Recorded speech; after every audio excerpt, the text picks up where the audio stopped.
It's kind of surreal. I'm actually here scouting these backpack sites.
All right, so we are at Bearhead Lake State Park, located in Ely, Minnesota, spelled E-L-Y. It's the northern part of the state. And our objective today is to scout the backpack campsites. Now there should be 5 backpack campsites. Most of them are around Blueberry Lake. There's one on Becky Lake. And then there's another one off by the east bay of Bearhead Lake. That one's kind of further away from the other ones.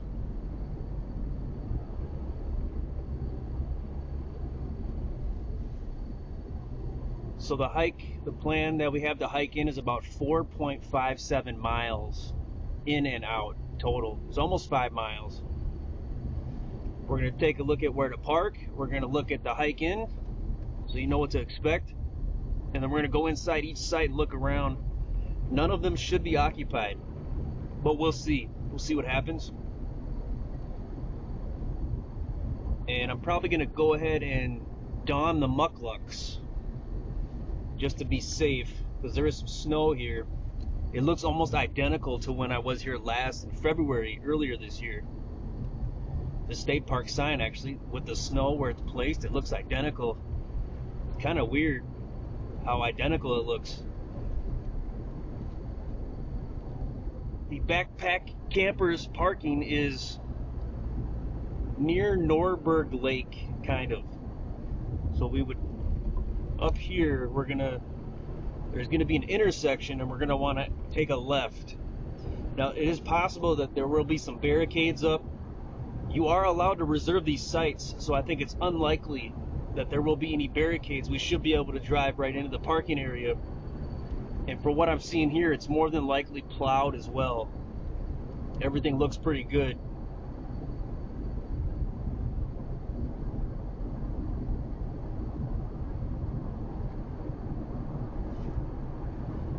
And it is a bit of a drive in from the entry of the park to the camping areas and the different areas in the park. Almost like a St. Croix State Park, where you have that 5-mile drive in till you hit the office. This is about a 3-mile drive in till you hit the office. And this is a decent sized state park, but it's not as big as St. Croix State Park, which is one of the biggest. It might be the biggest.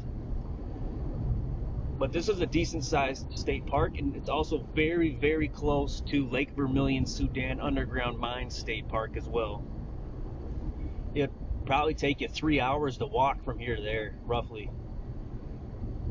Though walking wouldn't be practical, obviously. It is very close.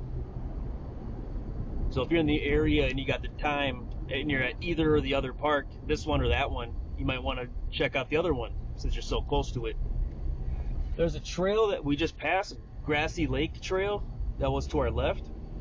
So that gives us a heads up that we are approaching the intersection here, where instead of going right and heading towards the park office and the campground and the camper cabins, we're going to take a left to head towards the backpack camp parking area, and also what looks like the group camp parking area as well, or the road that leads to it. So the intersection should be right about here. I'm using the Avenza Maps app as always. So it is here, and it is barricaded. So I don't know why they're doing that.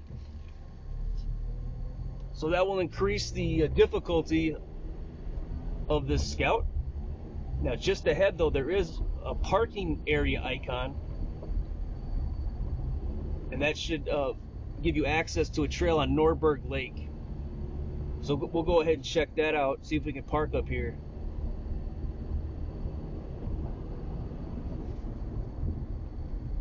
Yeah, this looks like a go here. So I don't know why they allow you to reserve the backpack sites, but they barricade it and they don't allow you to park in there.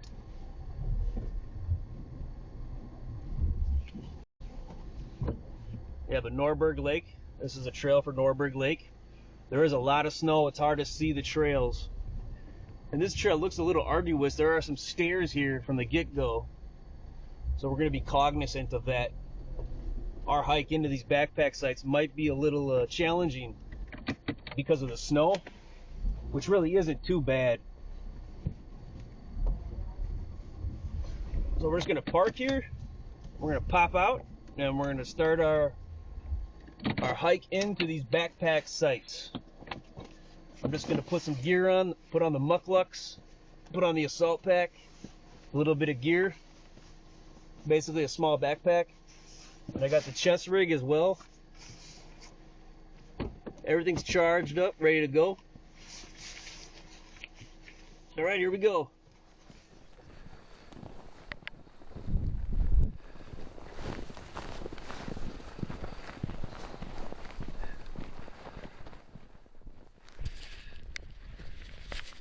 All right, so we're just making our way back. That barricade that shouldn't be there. Got the mucklucks on. The extreme cold weather mucklucks. I had to fix them up because the rubber, when I got them off eBay, the rubber was kind of cracking and it was pretty sad. So I dolled them up and I broke them in with a scout at the Wild River State Park backpack sites earlier this year. You should check that out if you're interested. It's a bit shaky though, and I do a lot of time lapsing, but you see the whole hike into all the sites and everything. It was very informative, help you prepare. Now there was cell service here when we came in, and I got the weather, and it's about 16 degrees Fahrenheit. If you calculate in the wind, it's probably got a feels like of around 10, something like that. So this is going to be, given we have to walk a little more and into the parking area up there, it's going to be a little bit over a 5-mile hike all around. So probably 6 miles roughly. I'm trying to keep this in under 4 hours. So we should be able to do that, but we'll see. And there is a possibility for snow. I'm running about 45 minutes behind my planned schedule, but that's because I kind of had to wait for the sun to rise a little bit this morning, because I wanted to do some footage of me breaking down my tent for a Cipher-Tu video tent that Cipher-Tu tent video that I got.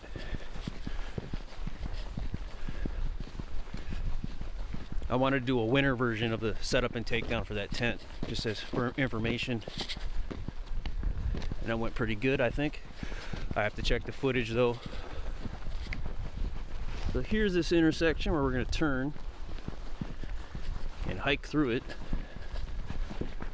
I mean, you can literally book these sites. I've been checking them every day, and even last night I checked them.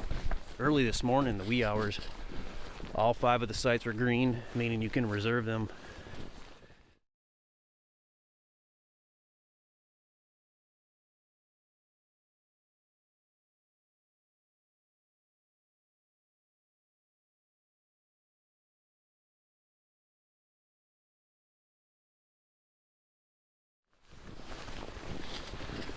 It says authorized vehicles only, but on the map this should be the drive-in part for the backpack sites. Now it is possible that this is intended by the park staff. You can see some foot traffic here, so some other people were here.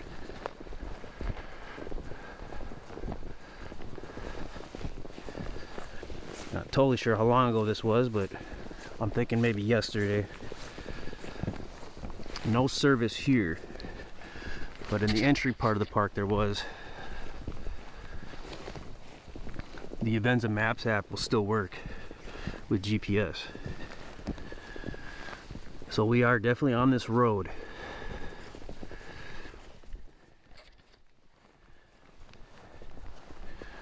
I was thinking if everything went well, we'd check out the group campsite over here too, but that's no longer on the docket. Given this hurdle, I'm really glad I brought the mucklucks and I put them on, because they're already paying off dividends.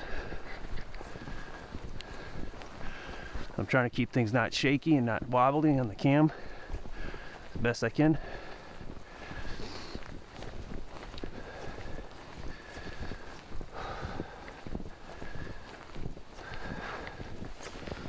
And the snow makes it more of a challenge, obviously.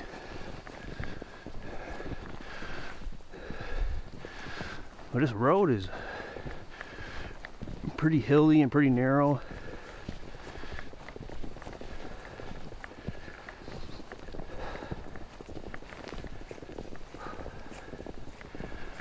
So there'll be an intersection up here shortly where we're going to want to keep straight, not take the right.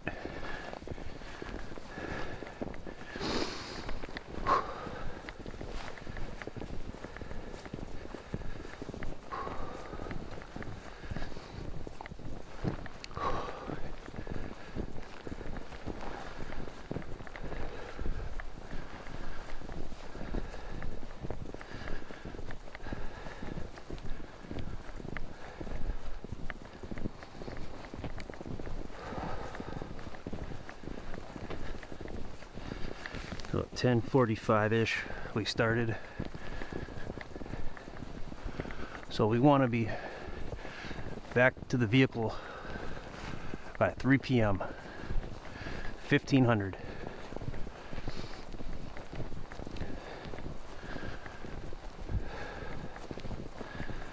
And last night was Thanksgiving. Today's Black Friday. Last night I camped at Cipher-Tu State Park. Cardin campsite, letter H as in Hank. And that went very well. It was chilly, but it was nowhere near as windy as I was thinking it would be. But it got in the upper teens Fahrenheit. So this is one of those state parks that grooms trails. It's not groomed yet, but when it is illegal to walk on them. I actually broke that rule here last February on accident. So we're here. I'm gonna go down here and look at the parking for the backpackers. Then head to J intersection. And we're gonna make our way down. Should be Becky Lake Trail. Check out Pack 1. Take Blueberry Lake Trail to Pack 2, Pack 3. We're gonna go all the way around it because we can, more than likely. Check out Pack 4. And then go all the way to Backpack 5.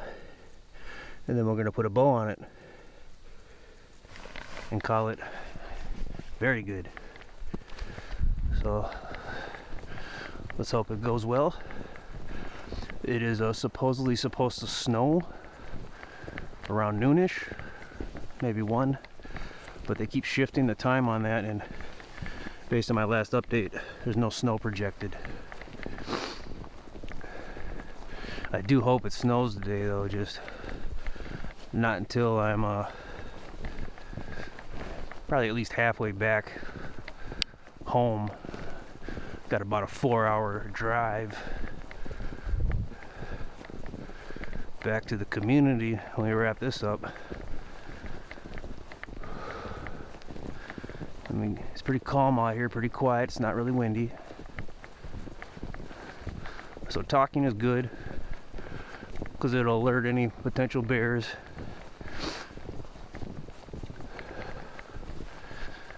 But I do have some methods of protection. I saved the pseudo karate chop for last. That's when things get really desperate. But I have 3 levels of protection.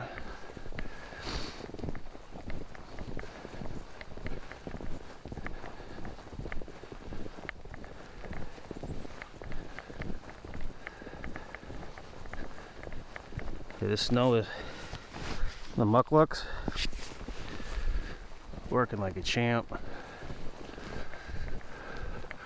I really tested these mucklucks when I did the Wild River State Park. I did the scout for the backpack sites there. So we're still on the road here that we drive to get to the backpack parking.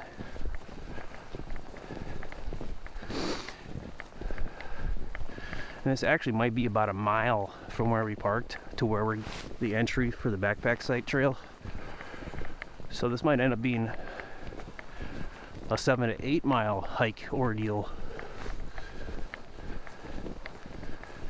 But the sun, it'll start to get dark around 4:30.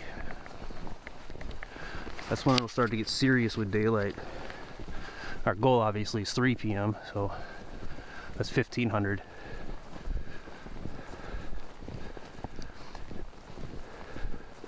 But I do have the headlamp, and I have the body cam light and my phone light, and I actually have a redundancy phone now as well, which makes me feel so much better about everything.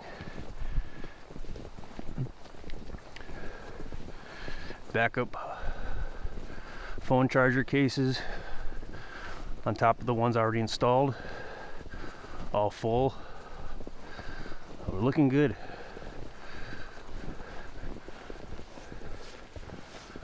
We are at D right here.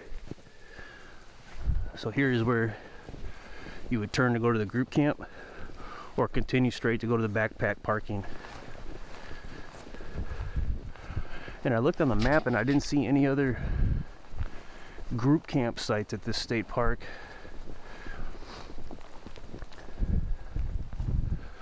And I got a funny feeling it's an awesome group camp. I really wanted to check it out, but that's not going to be practical.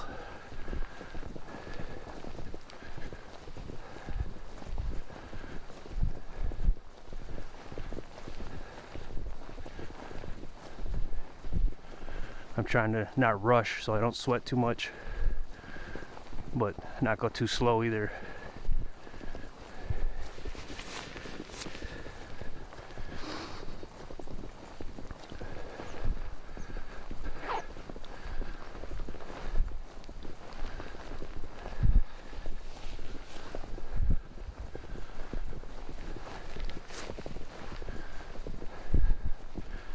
You know, I don't play music on these videos because whenever I'm watching a video and someone else plays music, they put the music in it. I almost never like it.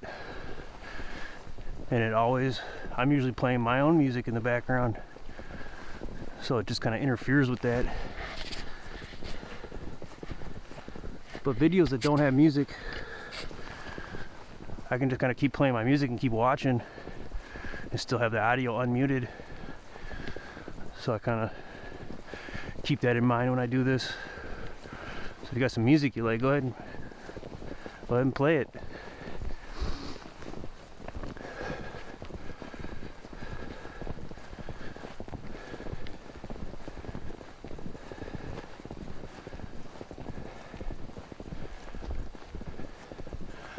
I'd recommend some kind of Shiva psytrance.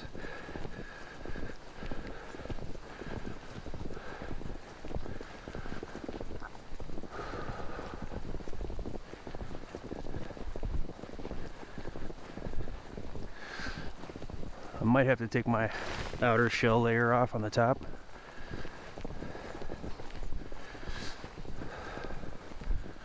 I probably will actually do that at a feasible point here.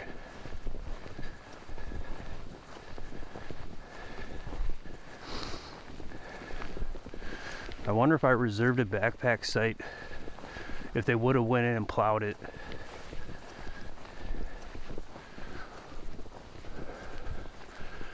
I've noticed in the winter sometimes you can reserve sites. They'll be green on the website, but then you'll get there and it's like you can't access it. It's not plowed, there's snow. And sometimes they're not even open during that season.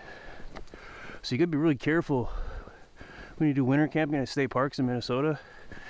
Even though you could book it, you might not be able to get into it. So it might be a good idea just to call and double check. That happened to me at St. Croix State Park specifically. So here we go. This is the parking area. Nice and quaint. Not extraordinarily large.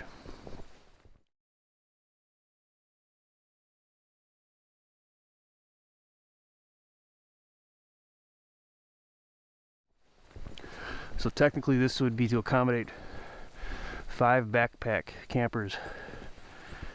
And there is not much parking here. So if each camp had 2 vehicles with multiple people, you might end up having to hike in like I just did, if you're able to park where we parked. Because that can, during different times of year, that parking area can be packed too. I'm going to take off my shell layer right now.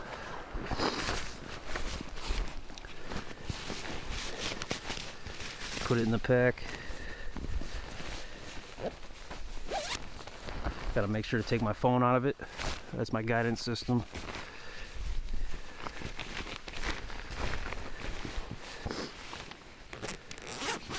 This is a Rush 12.0, I believe, pack. I'll probably smush my cupcakes and Christmas cake.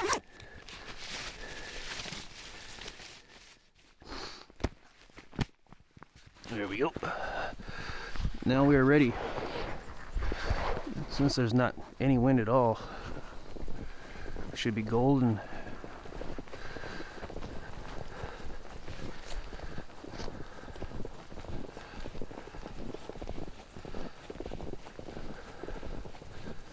There we are. So this is the hike in to the backpack sites after you would have parked. We're going to approach this intersection here, and we're going to do backpack site 5 last, so we're not going to go that direction. But if you do have backpack site 5 reserved, up here you would take a right instead of a left. All the other sites you're going to take a left, which is what we're going to do. Or if you want to take the long way to backpack Site 5, just follow all the way along until we get there.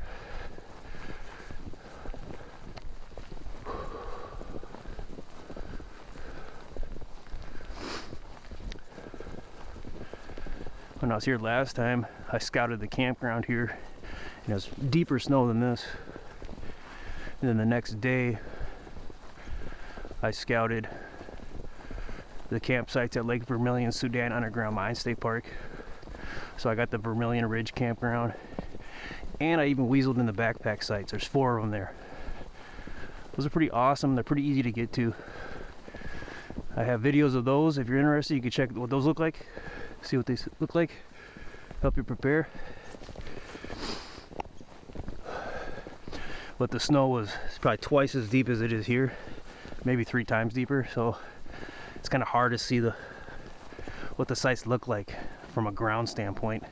But you still get to see the hike in and get to see around them. But I felt guilty because I wasn't able to additionally squeeze in a scout of these backpack sites. There was no way it was practical. I already pushed myself. I was pretty exhausted when everything was said and done, and I didn't have the mucklucks. So I learned from that and I brought them this time.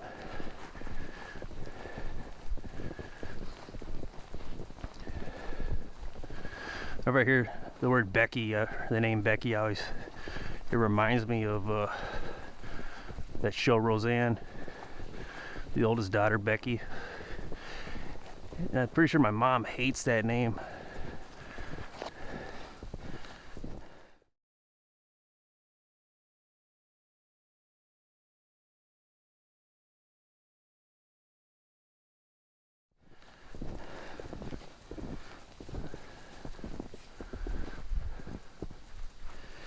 All right. Just want to make sure, I don't want to guess. We're at the intersection here.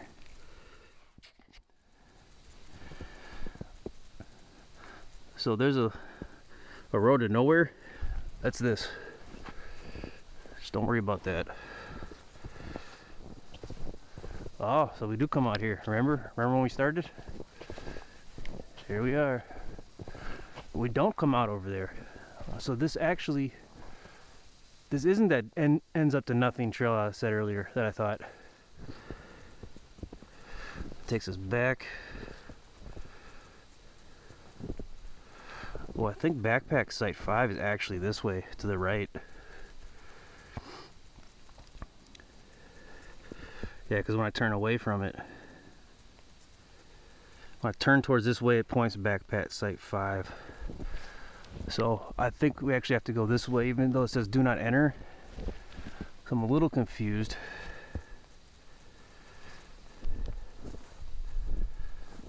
Okay, we'll just go straight a little and see what the map says, but this is already confusing with the do not enter. That might just be for vehicles. You might be able to drive your vehicle up to this trail and drop your gear off. It's possible. So far so good. We're heading in the direction we want to go for this scout for all the other campsites except backpack 5. Looking good. It's tracking. So when we make our way back and we see backpack Site 5, we should be coming from that where it said do not enter. At least that's what I'm thinking now.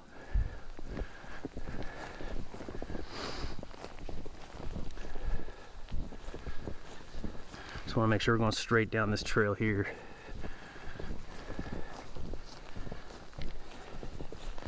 This orange area is the planned hike. Trying to prevent the body cam from jiggling as much as I can. If I use image stabilization software on it, it messes with the timestamp. It moves it around and makes it look weird. So the only way I can use post-production image stabilization is if I zoom in and then apply it, but then you miss out on a lot of the picture. And I'm more about information than I am about production value.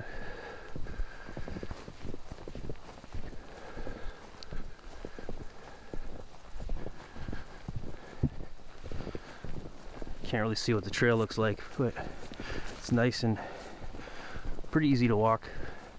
This is what I refer to as a trail. It's not a road. You can't ride a vehicle on it of any kind. So it's nice and narrow. It's probably packed dirt.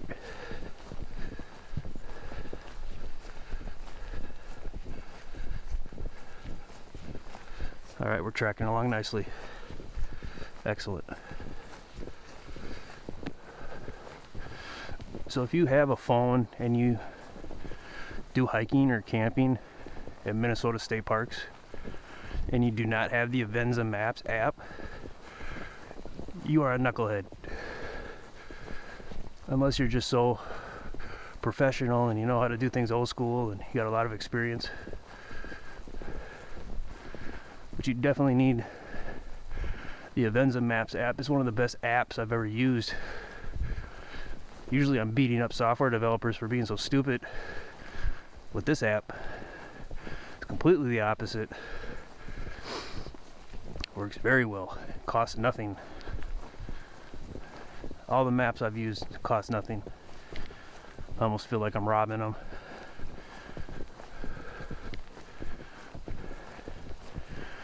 Sure, they would want me to donate, but I don't have the kind of money you can waste on billboards that say billionaires are the problem.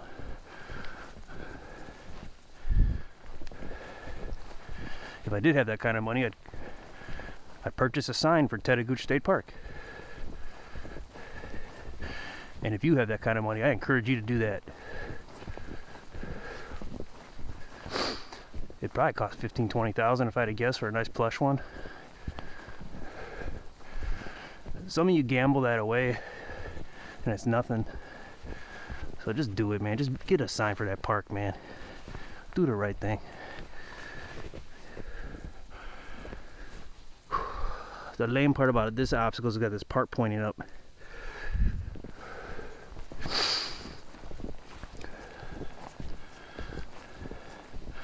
So based on the distance we've traveled on this map, this is about as long as I was thinking it was going to be. So that's good. As long as we don't get distracted and call out things too much like I just did. Because all that adds up. We'll be golden. And since I don't have a big rucksack with 2 arms full of other things, most obstacles should be pretty easy to maneuver around. Unless there's like a body of water or something, then forget it. I have no plans to try to get to the skill level where I can get butt naked and jump into a body of water in this type of climate. I have zero desire to even try to get to that level, so unless I learn there's a need for it, which I'm going to work really hard to make sure I don't learn that need.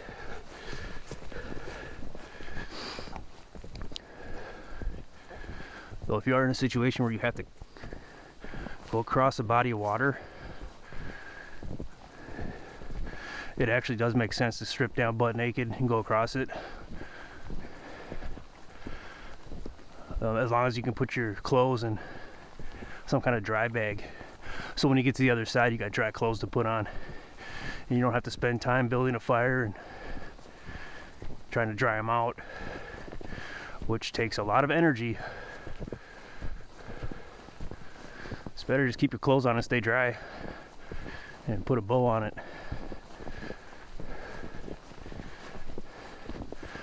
Got to make sure to not get too confident and check the map frequently.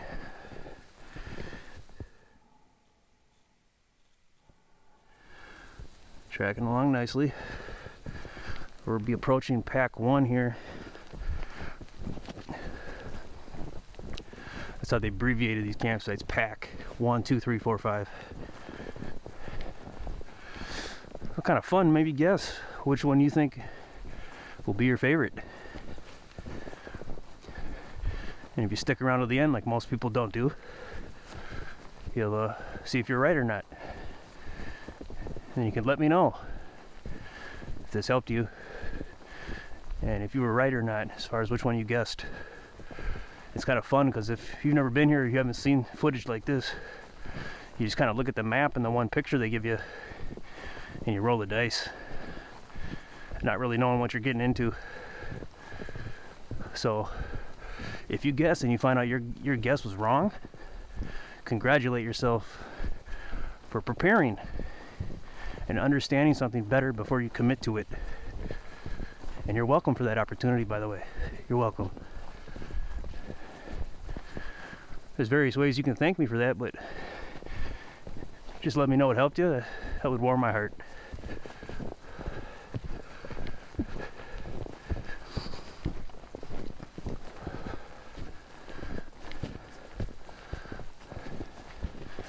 And you can see, if you do bring your own cart or some kind of a pulk or a sled, there are challenging obstacles such as this, which would get in the way,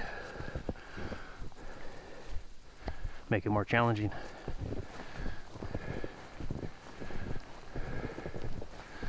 If you're the guy from Lost Lakes who pronounces the word portage,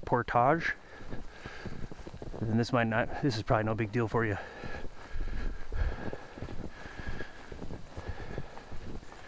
That's one thing I gotta start practicing, is I gotta get a pulk, P-U-L-K. It's like a sled that you pull behind you with all your gear in it over snow, because you need more gear in the winter for the most part, and because there's snow everywhere, it's harder to walk. It's just easier to pull a pulk behind you, allegedly.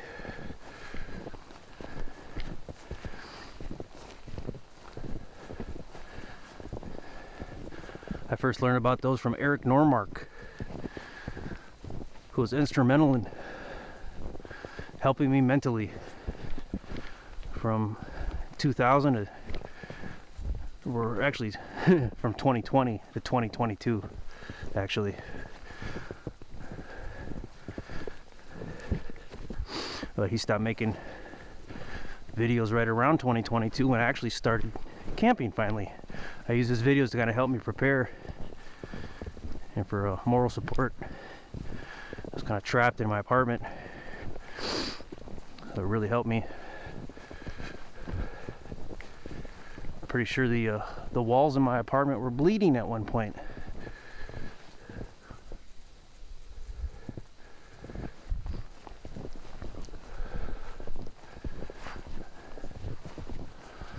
I gotta keep watching my pace here because I'm sweating.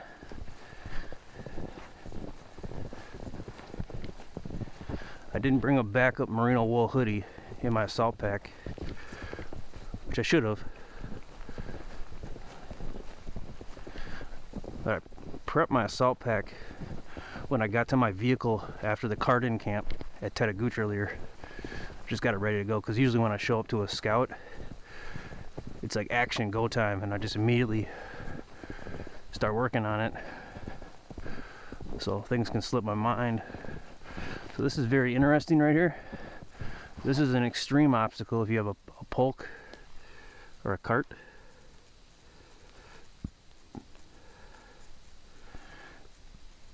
Might be a mild water crossing here too, so you have to be cognizant of that. We're about halfway to pack one.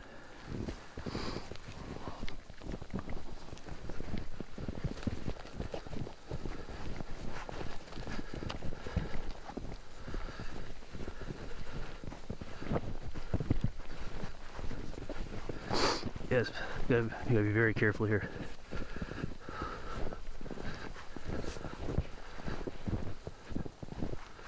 Make sure there's no water. No, there's no water. So a relative even walked by here. Okay. That's a serious incline right there. There's a lot of bumps under the snow too. There's probably rocks and roots.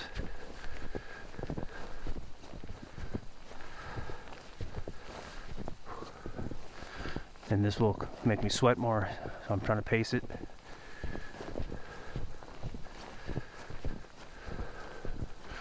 I wish it was only 10 a.m. instead of 11 a.m. I know it's a little after, but that extra hour would make me feel better about pacing it more.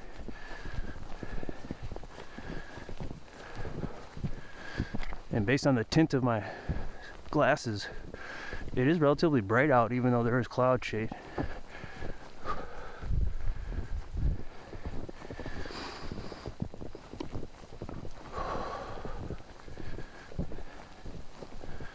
Well, this hike, you definitely feel like you're in like a forest.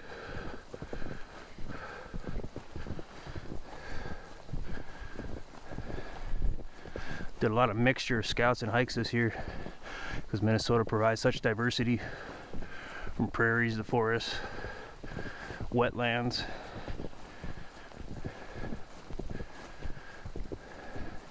Get a lot of prairie action in southwestern Minnesota.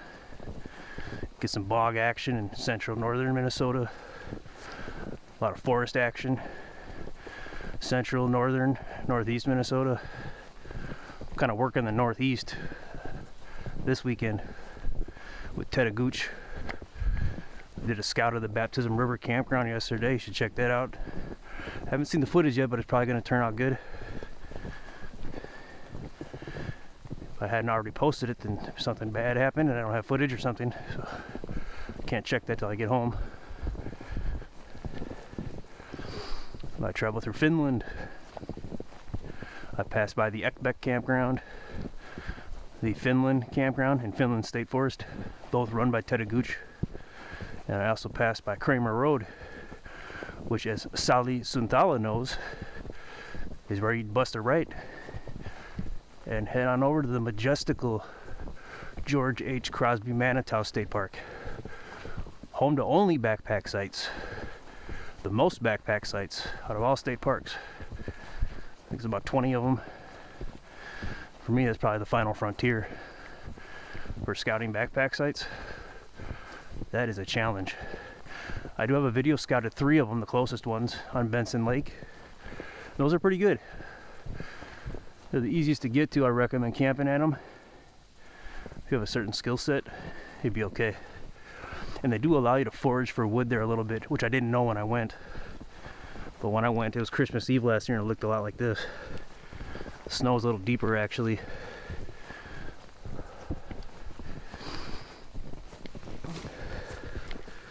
See, the snow's going up to here, the mucklucks. So they can handle another foot.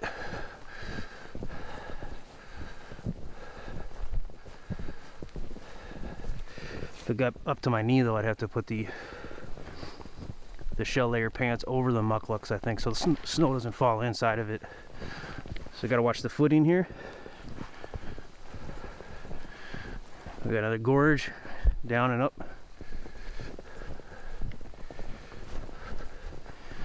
Getting a nice little breeze.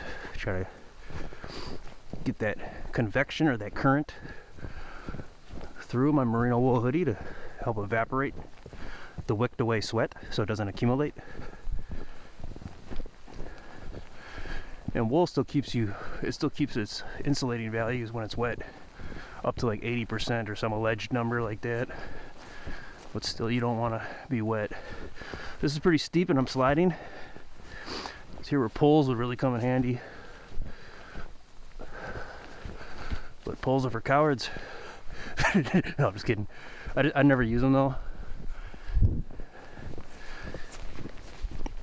but I never do any like hyper serious hiking either.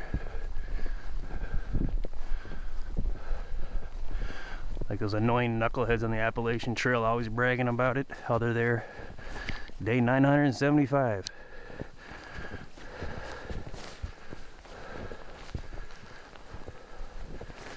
I'm sick of hearing creepy stories, alleged creepy stories of Appalachia.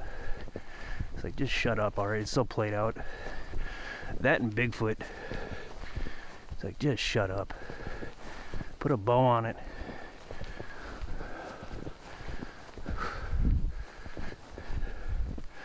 So that's definitely challenging. And I'm not bringing any gear for camping.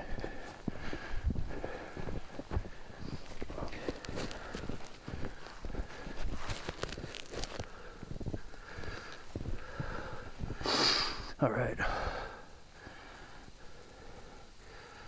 Ooh, we're closing in. Closing in on pack 1.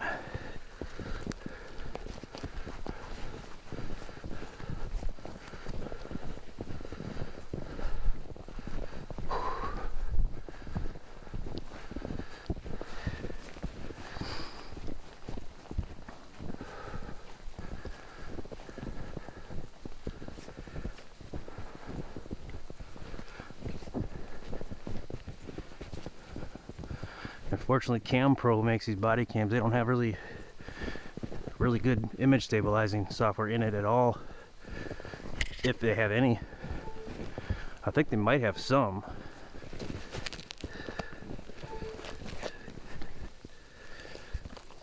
Chest rig is triggering my battery on my iPhone charger case. That's pretty irritating. Okay, so we got another one down and up. These down and ups make it very challenging, or increase the challenge level anyways. If I were to rate this trail on a scale of 1 to 10, which is what I usually do, a 1 being a paved road that's straight and a 10 being like a crazy mountain, I'm gonna put this at maybe between a 5 and a 6, actually.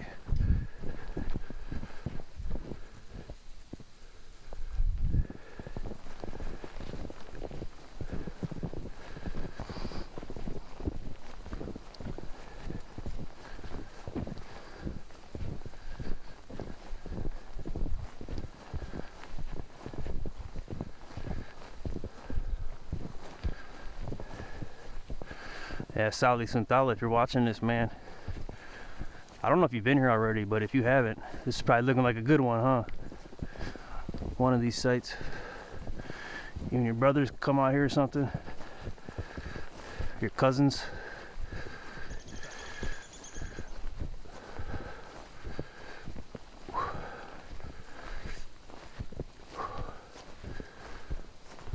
All right, another obstacle.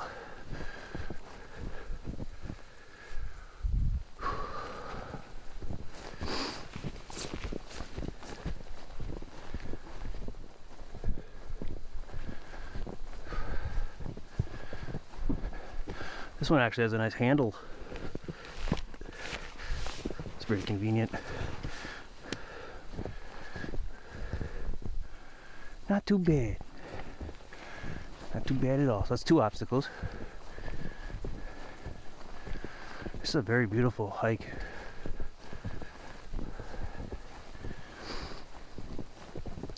A lot of people don't really like hike videos, but the scouts are picking up in popularity. I think a few people are acknowledging the value of them. I had one guy, he was like, well, I'm glad I saw this because this site doesn't look like what I thought and it would have ruined everything. Thanks.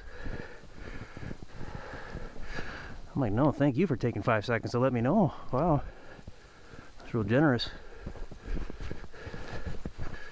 So this is another crazy down and up. And then another one. This is like a roller coaster type trail. I'm gonna focus my mind on this.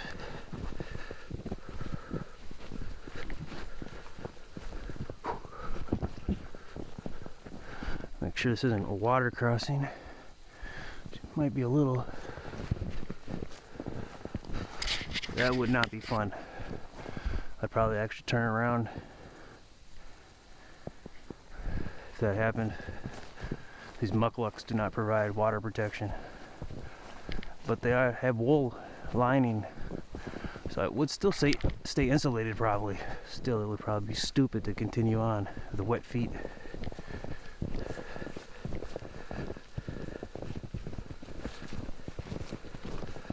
Just kind of navigating around these little rocks and whatever they are under the snow, probably roots and rocks.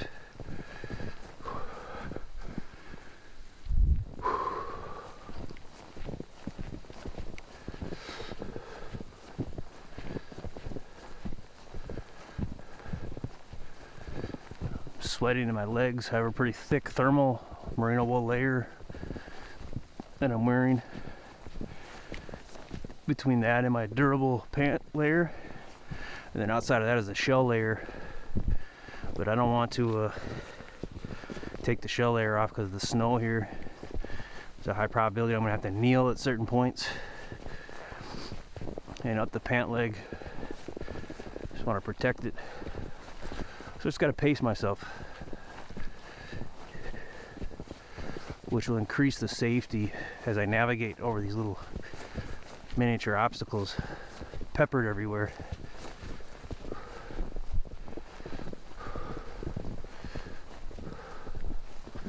Every time we go down and up, though, it increases the sweat rate,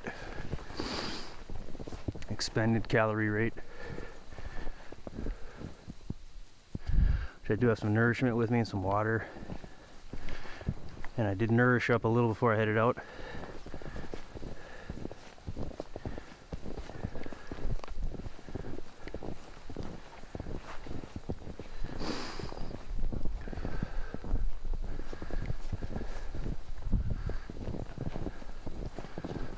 So based on food and nourishment, and there's snow here, I could probably actually get through the night without really suffering too hard as far as food goes.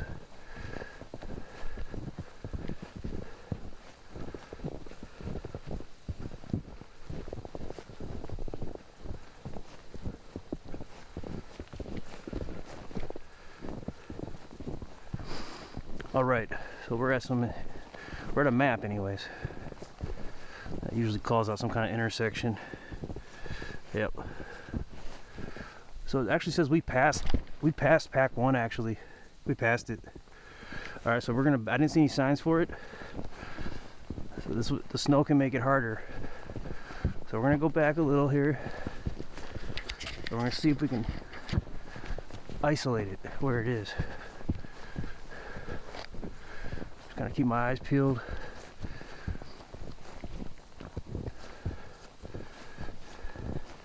It's supposed to be to our right up here, allegedly. Okay. So this backtracking isn't good. This passing stuff up, it's not good.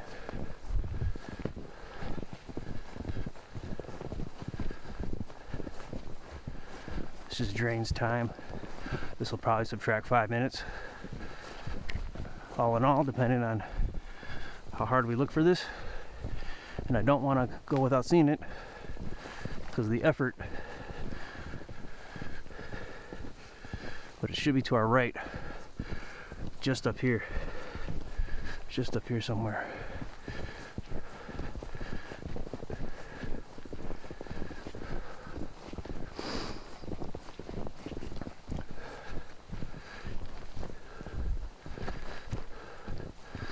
You gotta see through the woods.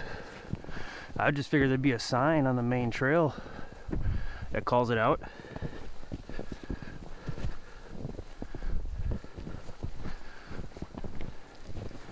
And you can reserve it. And this map should be accurate. But it looks like it's to the right. Could be to the left. Here we go. Nope, it's right here. It's right here. Even though this goes off, there's a dot that goes off this way. So here we are, site 1. We walk right past it. Maybe you noticed it. Excellent. Now we're actually making good time. Once you find the first one, you got that motivation. You got that swagger.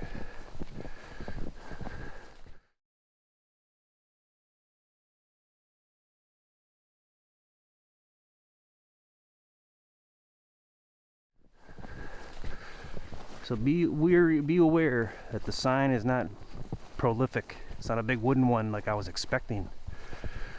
You don't always get what you expect. Oh yeah, this is nice. Wow, this is very nice. You definitely get a George Crosby Manitow vibe here, like a Benson Lake vibe. Great area for a tent probably, though we cannot see the ground. A little slanty in here, so the tent would probably go here for sure. Oftentimes they will have a latrine as well in this format of a campsite.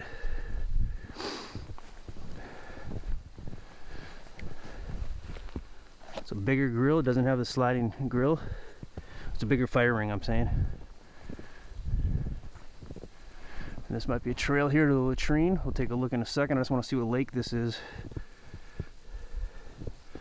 This is Becky Lake. It's a very little lake. It's a cute little lake.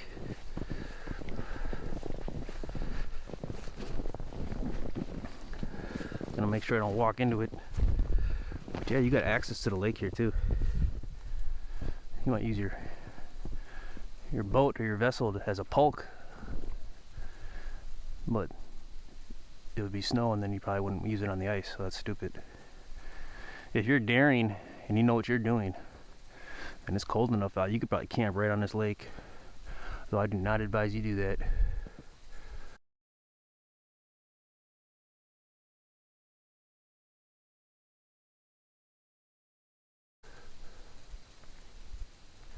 Very nice. It's a very nice site.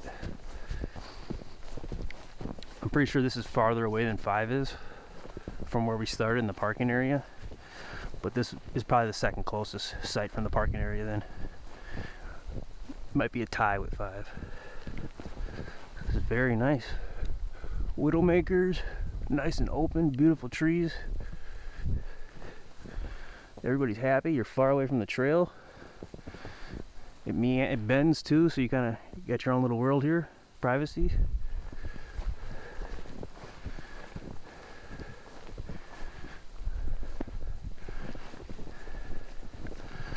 I'm thinking, nice little bench here, a wood-crafted bench. I'm thinking the latrine is probably going to be along this trail here.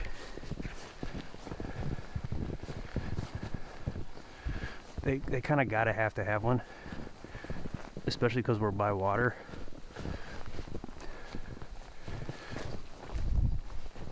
Yep, my senses were right. I'm doing it, Sally. I'm figuring it out. We found the thunder box, buddy. There's no walls around it. There's no walls. It's a nice toilet, though. I mean, the shape. There's no toilet paper, obviously. There might be, though. Nope. I thought this was a bucket. There you go. If it's raining, it might be annoying. Just got to push real hard, real fast, and hopefully nothing burns. We found the thunderbox, Sally, the first one. We are dripping with the success right now on the Scout. All right, now you know, everybody. Backpack Site 1 at Bear Lake State Park is pretty awesome. The latrine, which has no structure around it, easily accessed.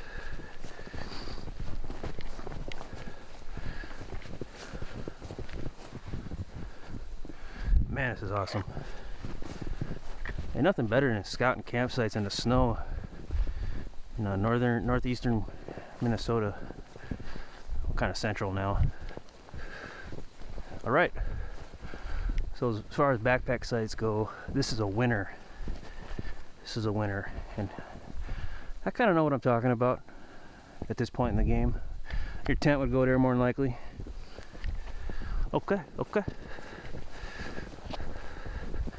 Now we are ready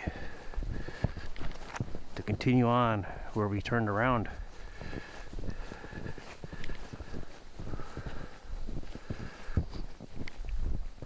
These next two, 2 and 3, are somewhat closer to each other, but it looks like, based on how much we've hiked and we kind of know the distance on the map and what it feels like in real life, they look like they're a good distance from each other as far as noises go. But if you got an annoying female college student, forget about it. This is awesome. Yeah, female college students, they usually don't camp alone. So that being said, they're usually trying to impress somebody that's around them. It takes a lot out of someone to pay hundreds of thousands of dollars for an indoctrination and 90% of information they're never going to use in life, or when it's used it makes everybody else's life more miserable. So we got to get away from that and kind of show off around those around you, kind of step away from that. I think that's why if you encounter those at Afton, not always of course, really annoying, terrifyingly annoying. Oh,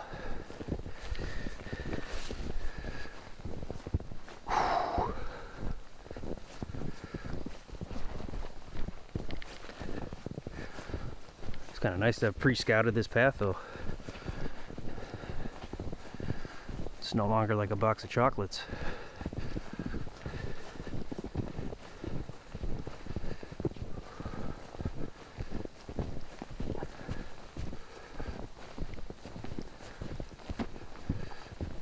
That is a cool sight.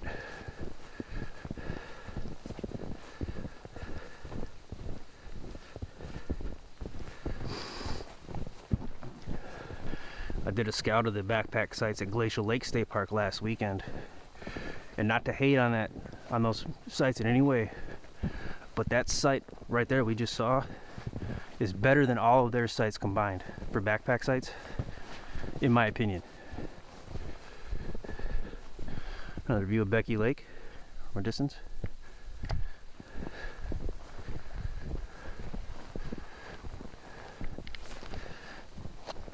And it's a similar hike in distance, however the terrain is more rough, but you're in a forest. There you're in a beautiful rolling hills prairie, which can be kind of desolate if you see my scout of it. Pretty windy, at least in November it was.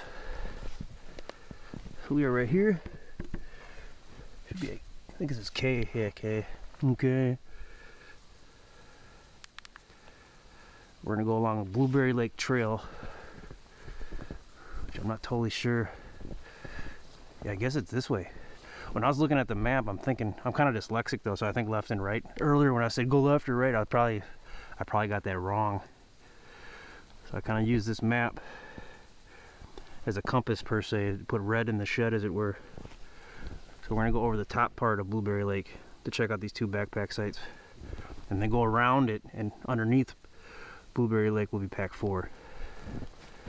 Here we go. I'm gonna keep this out, hold it very carefully and dearly so I don't drop it, and make sure we're tracking with the map the way I think we should be.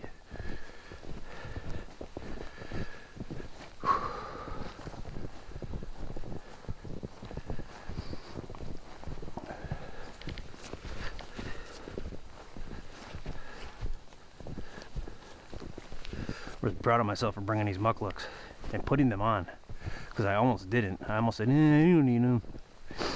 Just try your boots, it'll work. It'll take 60 seconds to put them on. Just do it. Good move.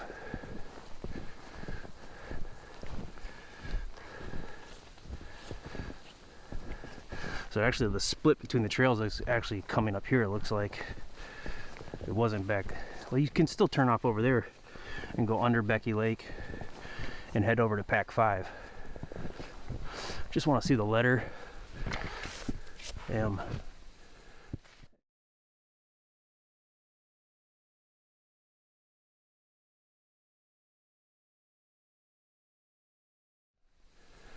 There we go. That's what I was hoping for. Okay, here we got a split.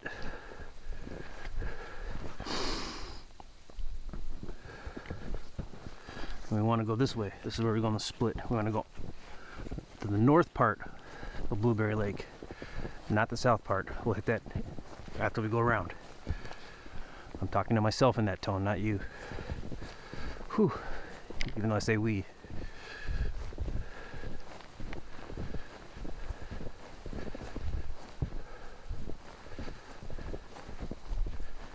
When I was here last February camping, it was just as quiet. Couldn't believe it.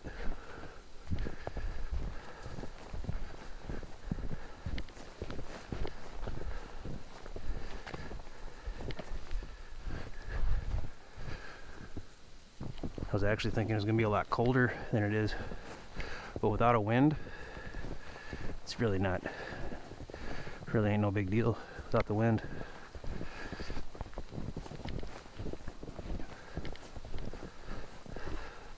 Yeah, we're tracking along nice. This is the right route. So we'll hit pack 2 here. Probably in like 7 minutes. About 0.2 miles away maybe.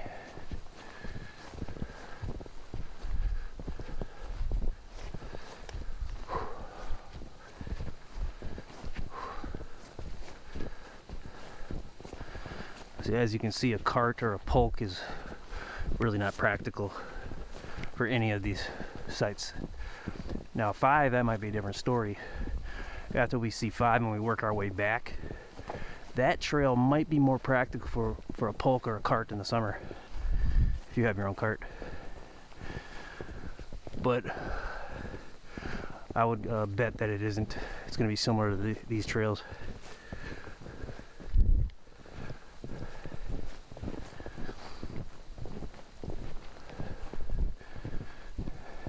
It's kind of nice. It's in the winter we can see through, but in the summer it'd be thick with greenery.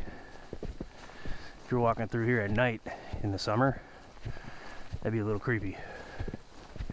Well, it would in winter too, but you can see further through the trees. Summer, something can be right just several feet near you. You can't see it.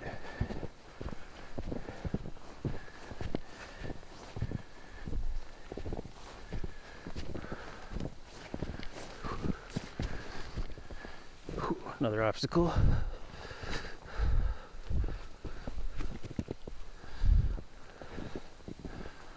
Oh, let's keep our eyes peeled for 2. Site number 2.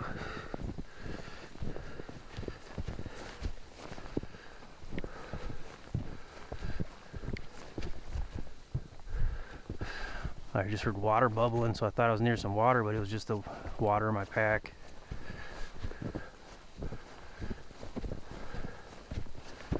Whew.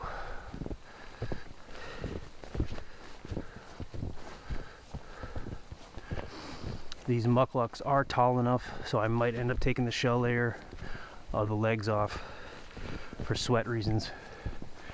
Alright, see the site right there? Plain view in the winter.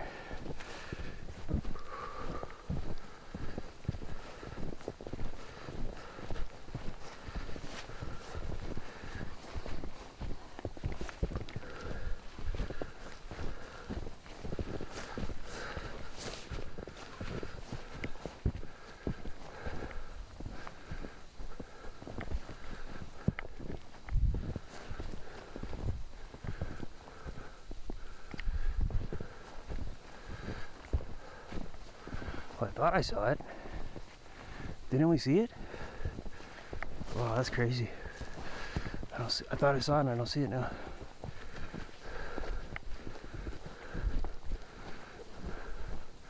I could have swore I seen it over there.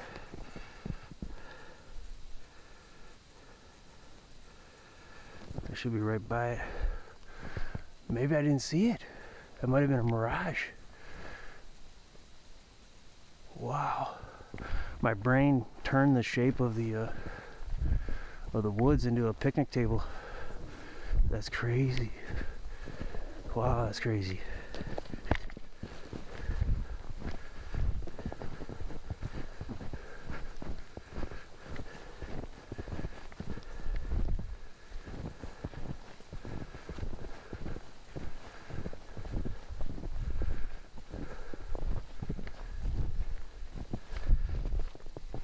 I feel like we should have seen it already. Just going slow and try to figure it out, waste time.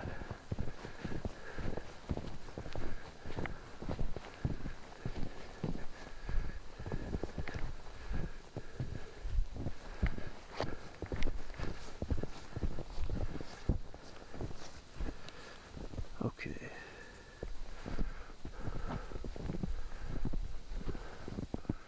Says we should be by it. over in here. Yep, there's this little divot here, and you should be right by it.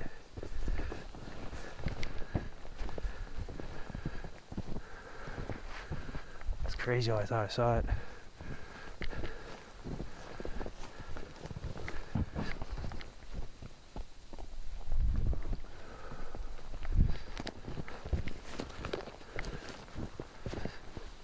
Another obstacle.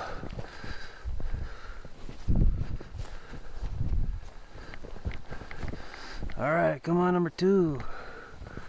Where are you? There it is. Wow, I can't believe how I thought I saw it.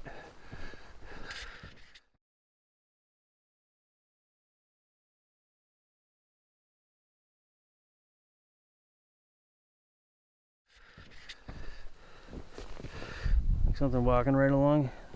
This wood here is pretty cool. Number 2.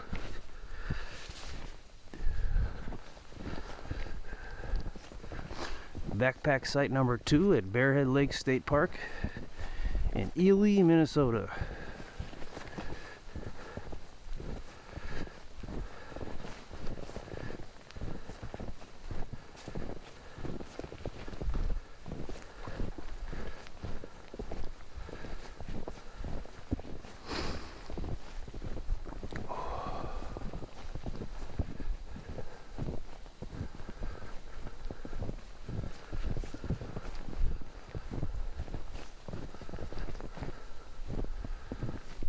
So this is a longer route in. Ooh.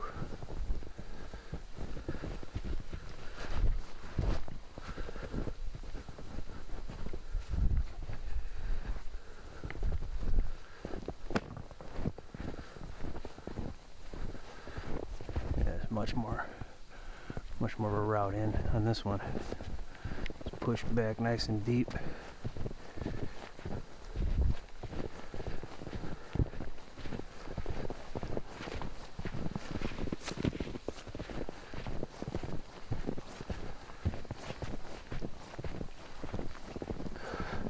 We'll scout this first, and then I'm gonna take a second to take the shell pants off the table here.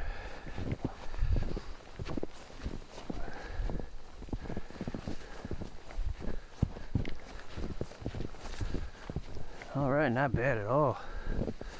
Lots of rocks in here, everywhere. Wow. Pretty spectacular view, nice and deep. Rocks everywhere though. I'm assuming the tent will go over there, maybe down here. Not sure what this is all about.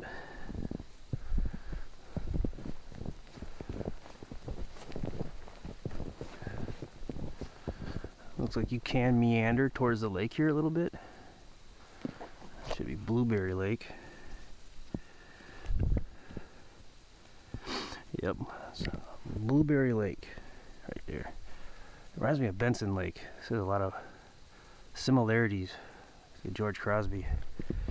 It's about an hour and 45 minutes away from there, so that makes sense. Huge stone covered fire pit. That is awesome how there's stones surrounding it. That's unique. It's really big.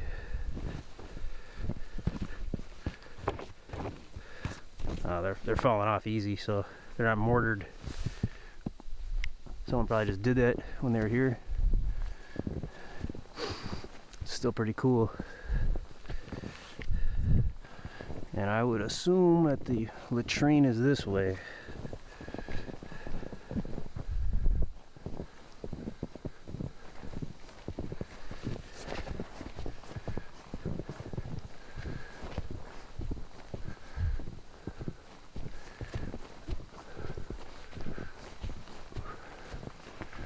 Which is starting to seem like it probably isn't, based on how steep this is.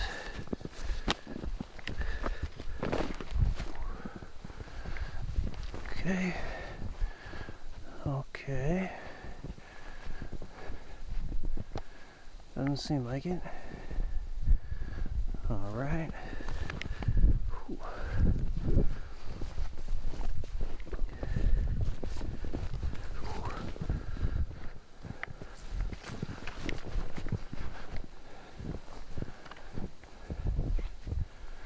Wish they marked them a little better.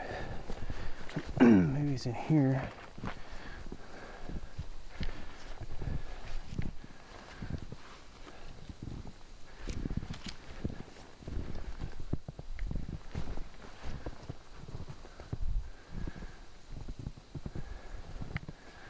There had to be some kind of practical trail, which is hard to see with the snow covering it.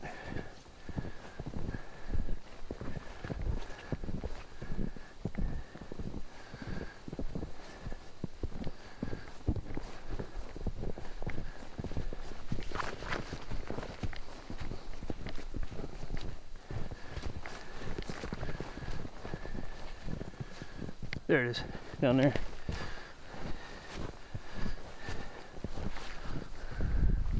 The trail looks like it's right here, right behind this bear box. Or over here, actually. Right when you come off the trail, you can take a right and go right in, it looks like. All right. No structure around it. People on that trail there. This is kind of deep in here, as we saw.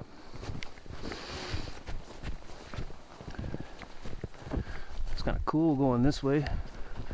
See what it looks like over here, where you would enter to go to the latrine, ideally right in here from where you come in. It's right over there. So not bad. This site ain't too bad. I think personally I prefer the first site, but they're both pretty awesome. There's a lot of rocks in this one though.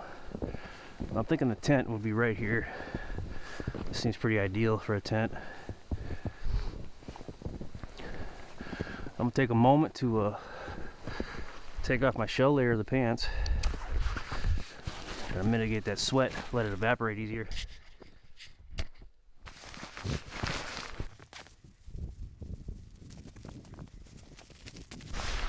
Try to just do one leg at a time. I can't step in the snow, obviously. That wouldn't be good. All right, one leg down. Keep the pants tucked. We already know the snow is not deep enough so far to go past this point, so we got more than enough room left. This paracord I put in here, I kind of dolled it up myself just to have easy access to on and off, which is what we're seeing here. Obviously very easy access on and off, which makes it practical. Nothing tied, it's a simple knot.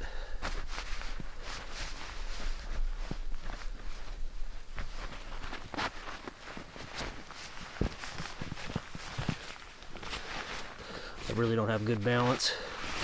I'm holding myself up on the picnic table with my hand.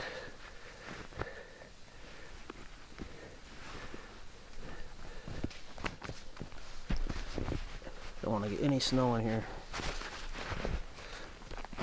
It's very uncomfortable when you do that.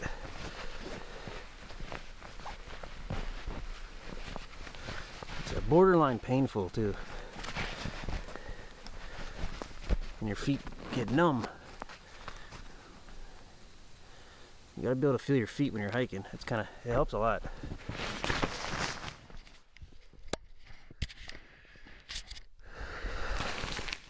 You gotta be able to adapt as you hike, take layers on and off, depending on the circumstance.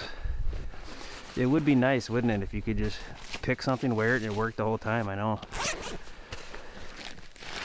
That's where this assault pack comes in handy right here. I made sure I had enough room in here to put the shell layers in. All right, that should have only took about maybe 5 minutes, probably less. I'll see it when I edit. There's a red squirrel. Took a while to hear one of those. All right, now we carry on. Site 2 is awesome.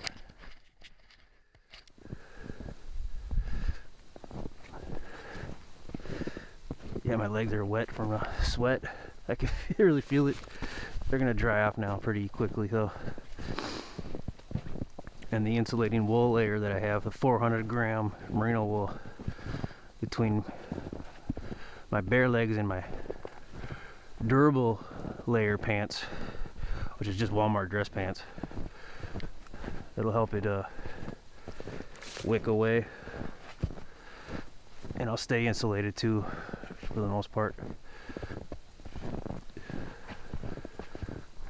All right, we're looking good. 2 down, 3 to go, and the next one is pretty close. So in about 5 minutes we'll be halfway done with scouting all of them, but we're probably only 30% through the entire thing with the hike. So we do got some hiking to do here after this one.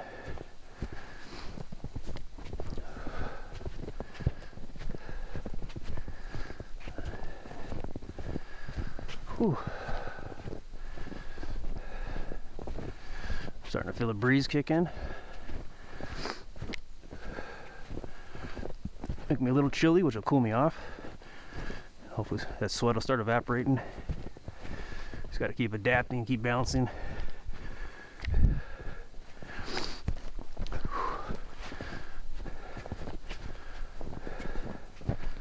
All right, that's Cipher-Tu.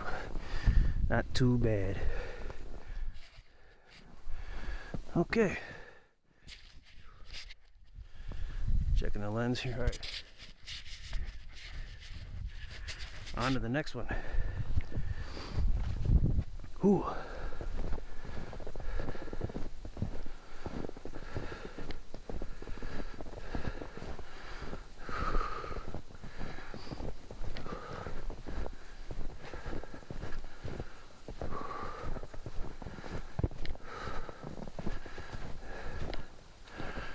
Next one is Cipher-Tu. Should be right by it.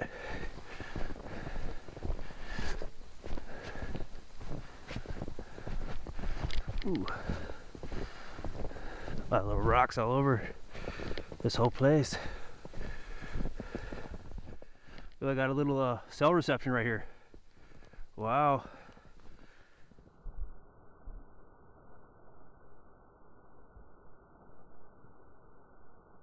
It actually says we're in Embarrass, which is right by here.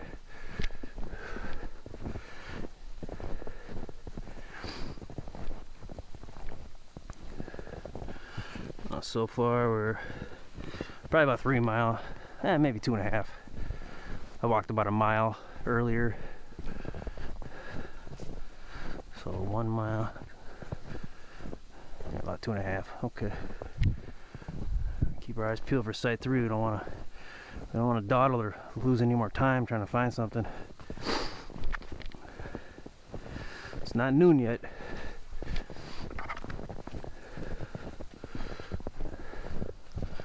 Well, technically things won't get serious until about 2, and depending on where I'm at that point. Hopefully we'll be back at the vehicle at that point, but yeah, that might be possible because it's only noon, thankfully. Whew. Oh, wow.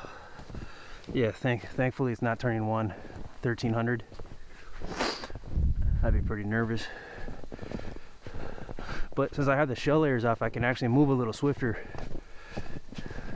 Because that sweat can ventilate now. It's not building up inside. Pack 3 is going to be up here soon. Keep our eyes peeled. This looks like it might be a trail this way. This looks like it might be a trail this way. And there's only one trail, so I'm going to stay this way.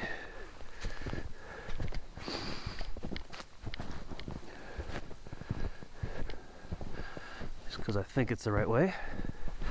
Keep my eyes on this map here. See, if I didn't have this map, I would have already been lost at least 3 different times. And then I would have wasted time trying to figure out where I am. I might have backtracked to a map to try to see where I was, and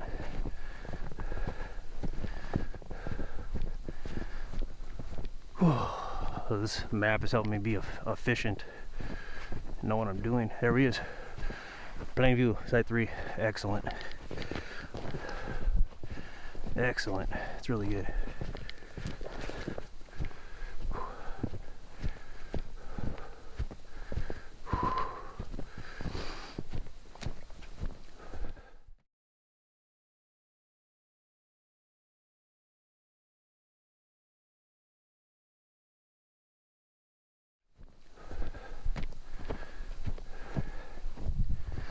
All right, this is backpack site number 3 at Bearhead Lake State Park in Ely, Minnesota, near Embarrass, Minnesota.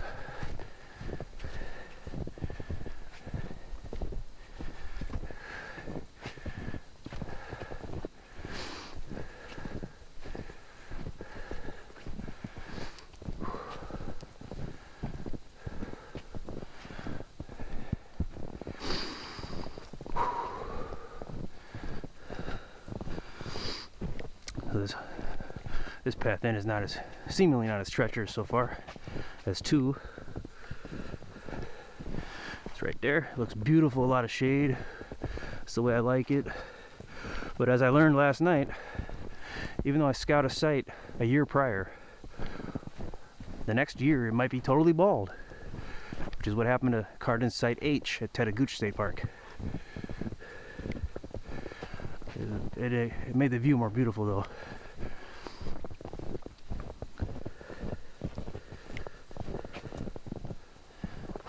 Yeah, this ain't bad at all. You can see the tent probably going right here. Just kind of jumped out at me. Latrine over here. Let's check that out right away. This is also right to the right when you walk in. So far that's kind of been the standard. You turn right after you walk in each site, and it's on the right side from where you entered the site. That'll probably be a standard theme. There it is. I'm gonna do some end user testing real quick, so stay tuned. Alright, so that works as expected. Be careful of the base here. It sticks out kind of far. I almost slipped on it, and there's a rock right here. But no, I didn't take a number 2. I know the time went long, but I actually wanted to blow my nose, and it took me a while to figure out where I stashed my toilet paper. And no, I didn't use it to wipe. I used it to blow my nose. But yeah, it works as expected.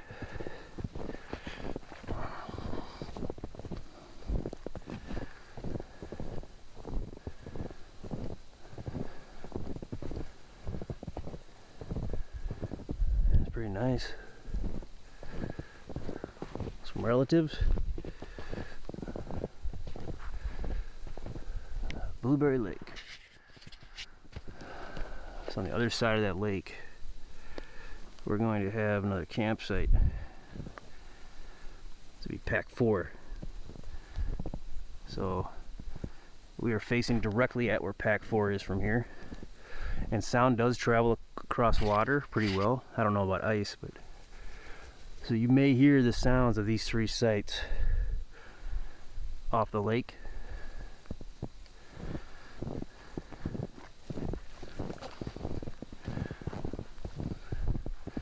Yeah, this is a cool little area you can hang out in. There's something going on over here, like a pole. There's trees and everything here. There's signs on the trees, huh? Bearing tree. Oh, these are like coordinates for something. I forget what they call that. A survey, I think. Maybe it's something for a survey. It's not really showing up anymore what they wrote on there. North 77 west. It's direction, distance 16.11. T61R13. Sec 7. Corner MC. Posted by some guy February 1st, 2017. So at first I thought those might have been like hammock friendly trees. And here we go. County surveyor. That's a survey marker.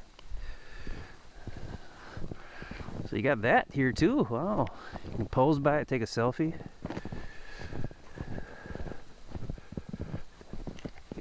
awesome access to the lake.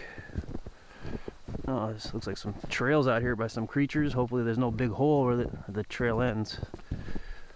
Wow. Blueberry Lake.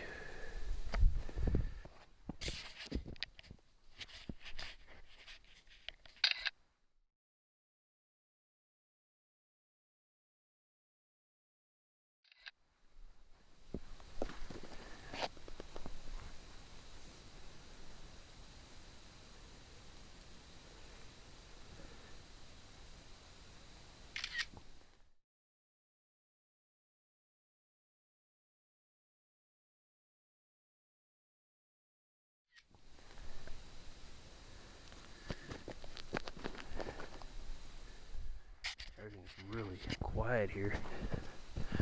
Alright, so this is the third site. I love it when we're able to go numerical order practically, in a practical manner. So cool.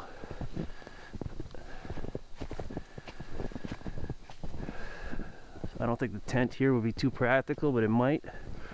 I would prefer it over here because you're further away from the entry point. Some rocks, really watch out. I'm sure you can see them in the summer. However, at nighttime, you might trip on them.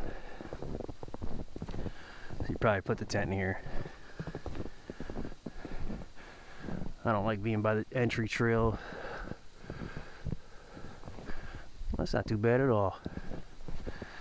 Alright, there we are.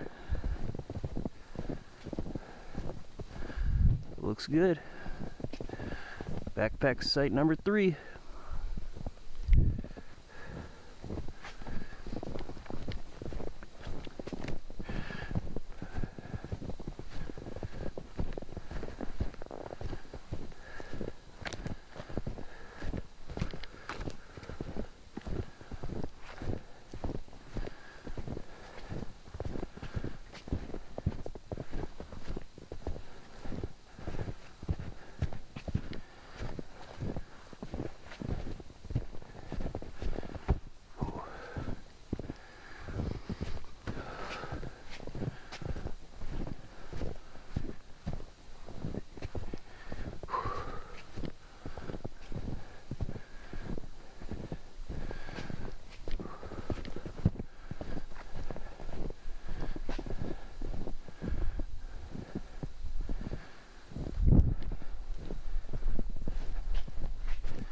Alright, there's the entry.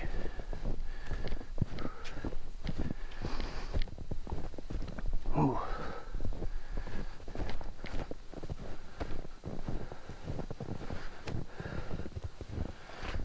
Site 3.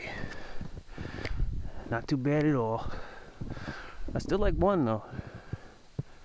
Still like 1. Me personally.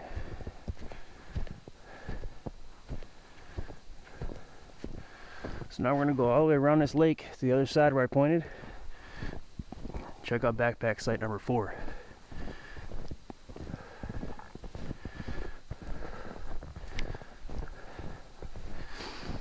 We're probably about 40% through the entire ordeal. I estimate this will take probably at least 20 minutes to get over there around this trail.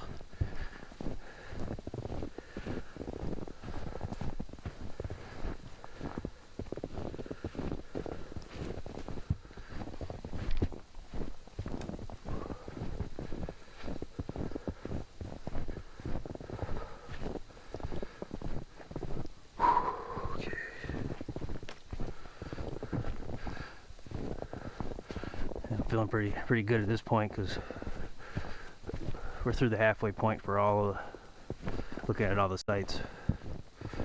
Something about it is just really rewarding for me. Ever since I started doing this initially to try to just figure out where I wanted to camp, so I was prepared for it. I realized how rewarding it felt. I just kind of kept trying to get better at it. Make sure I get the right information. Looks like skiing might be happening here at times. So they might have a ski trail here, but I don't see how they would groom these trails, honestly. It doesn't seem like you could groom these trails. I don't know how they do it though. But if these trails are groomed, you cannot hike on them. It's against the law. I wish that they would stop that. At Glacial Lake State Park, they say on their map that they do not groom the trails in the winter, so they're open to everybody. That's more inclusive rather than just shutting them down for half of a year for a certain select group of bourgeois humps who can afford skis. It's really pathetic. I don't like that at all.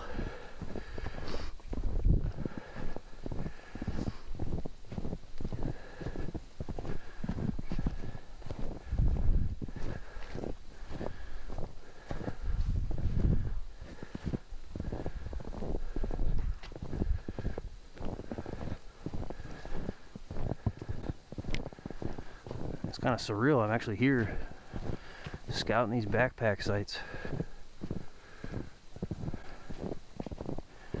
It's terrifyingly quiet here.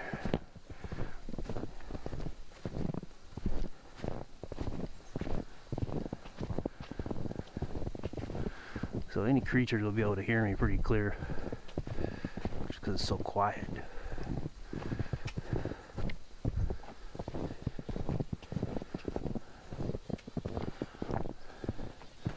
This is probably one of the more awesome trails I hiked though over this year. It's pretty awesome.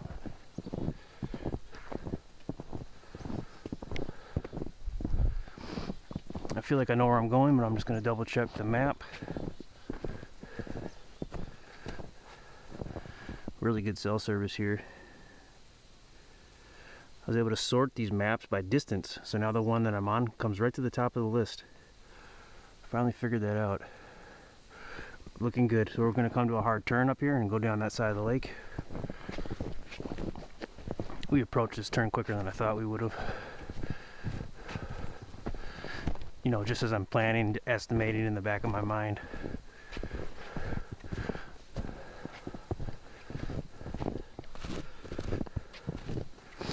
When I got these mucklucks, the rubber was cracking and they were pretty much worthless. But I put so much goo, shoe goo and seam grip into them, and layer after layer, and just burped them and nursed them back to life. These things are working real good. So this is kind of weird here. Trail's kind of falling apart. Looks pretty straightforward over here though. I guess it's just these boulders.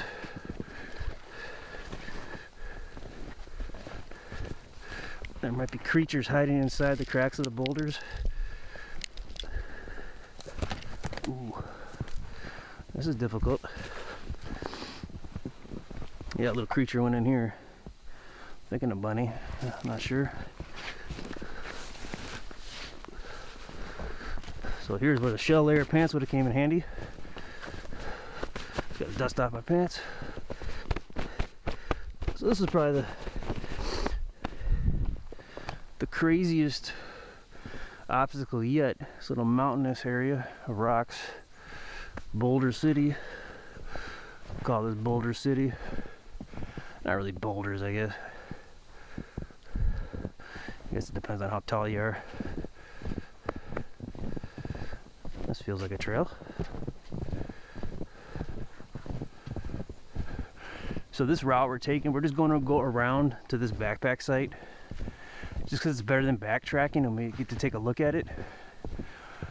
But if you're camping at any of these backpack sites, you're probably not going to take this part of the trail.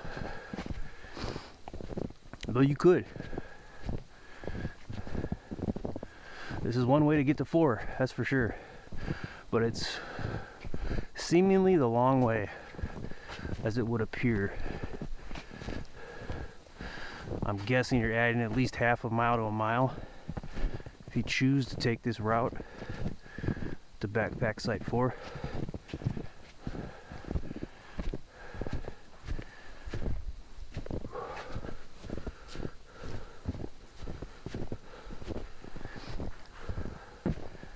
I'm still sweating pretty good even with the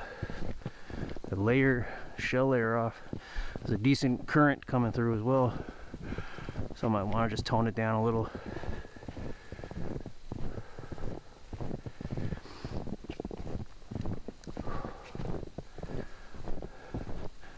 I sweat more than the average person, I'm pretty sure I do.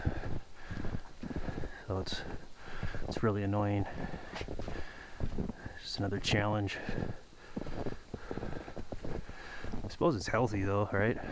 But I drink a lot of strong coffee, and that really pushes the sweat. Pretty sure these are ski markers. Ooh. Well, this is crazy. I couldn't even imagine skiing on with all the rocks and stuff here. Like the boulder area we just went through. I don't even know how you would ski on that. But I haven't skied since the 90s.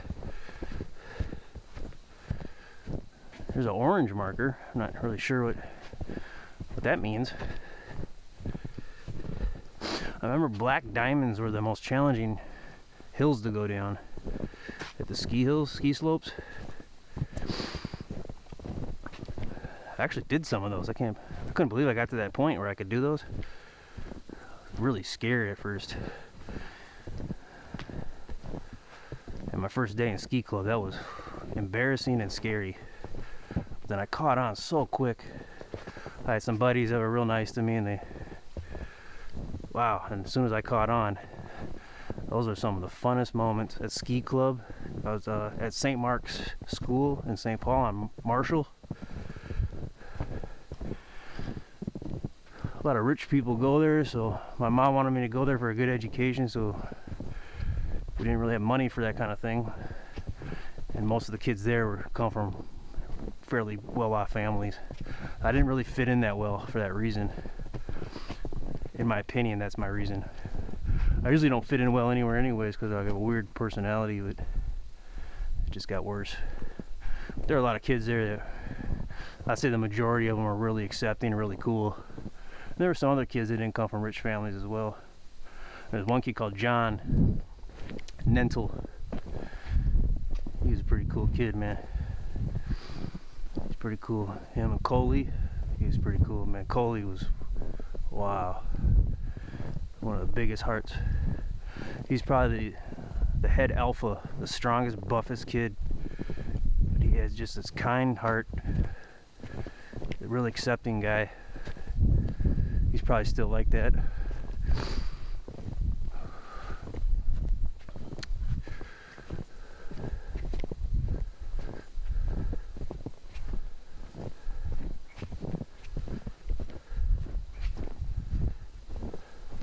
It's a unique name too. I haven't heard that name since.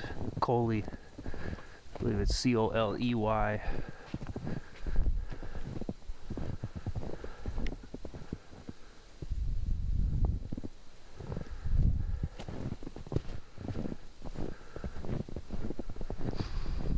Oh.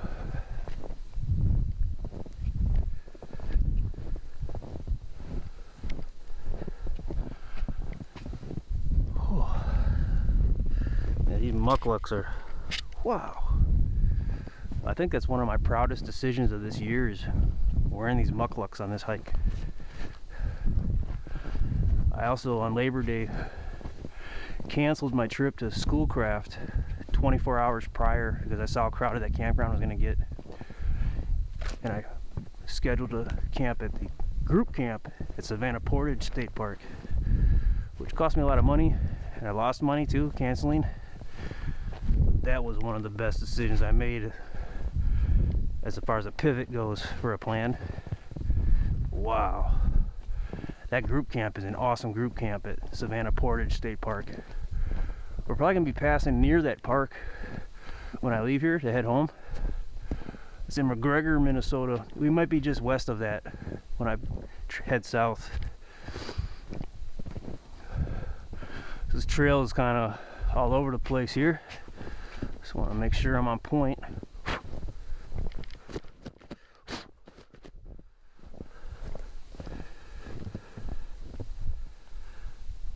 Looking good.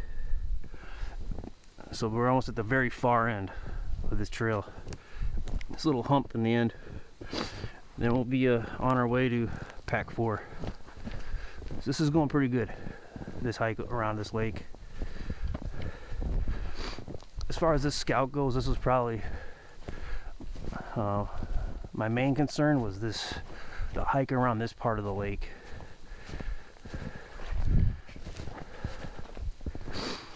But this is a really cool trail.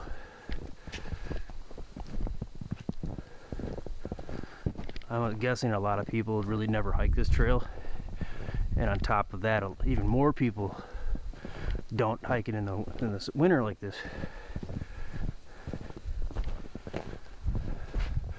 So if this wasn't a scout video, it'd be really, in my opinion, an awesome hike video.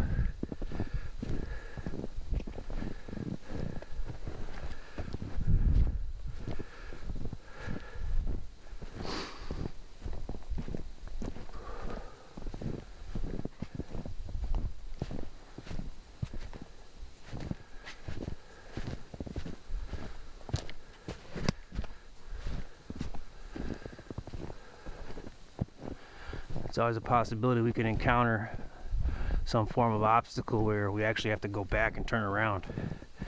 That'd be kind of a worst case scenario. If we had to turn around and go back the way we came, we'd have to go even further to go all the way around and go over to 4 and still do 5. But the hike from where we're about to be here in a minute, at the end of this, the corner here of this trail to where we parked, that's the furthest distance from where we parked.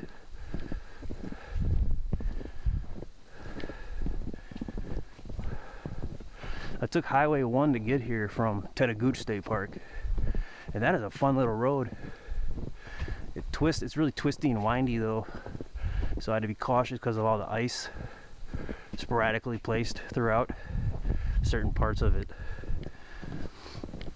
So I probably lost 20 minutes of travel time just from the cautionary approach.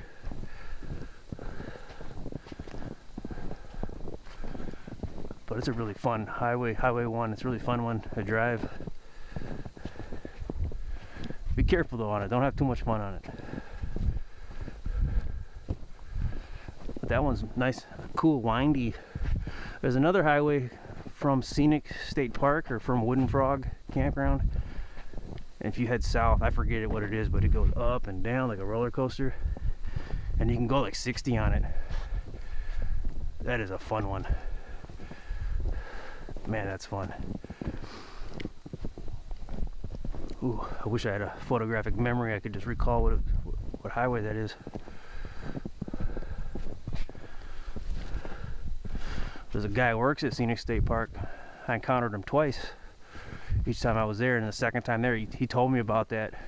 He said, "Oh, you get on this highway, this road, and it just goes up and down like a roller coaster." And then when I was on it later that day, I was like, "Oh my God, this is what he's talking about. This is so awesome." It's a beautiful summer day too, going up and down that awesome highway.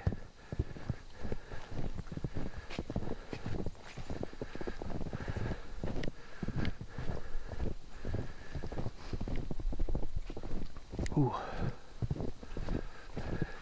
Yeah, I think I hit the sweet spot now with my layers and the climate and my how fast I'm moving. I think I'm at a really good sweet spot now.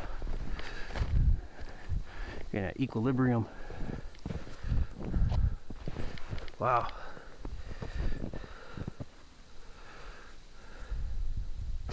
All right, just a little bit further and we'll be right at the furthest point. We're kind of already here at the furthest point in a way. Well, we're going to take a right and start heading the direction we came.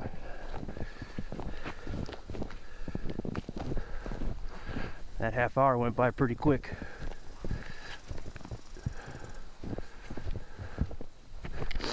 So we probably won't get to backpack site 5 until after 1. So we probably won't get back to the vehicle till after 2. So I'm trying to keep moving along here.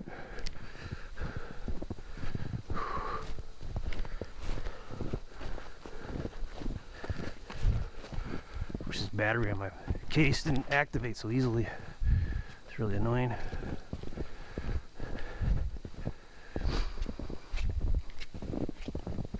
Ooh.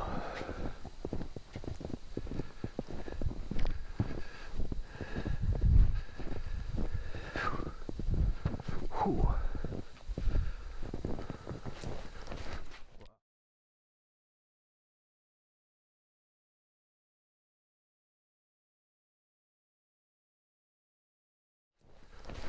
Wow. Yeah, so this is the furthest point right here, this turn. Wow, it's just full of rocks. It's crazy.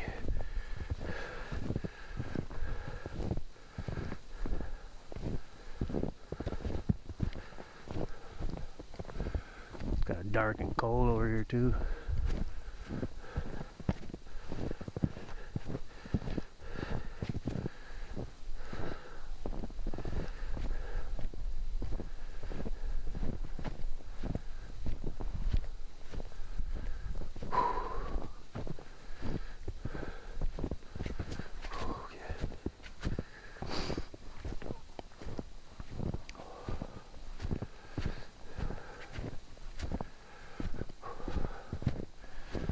This was kind of an ambitious weekend like it usually is.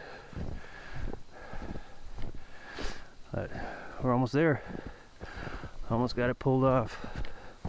Just got to stay focused.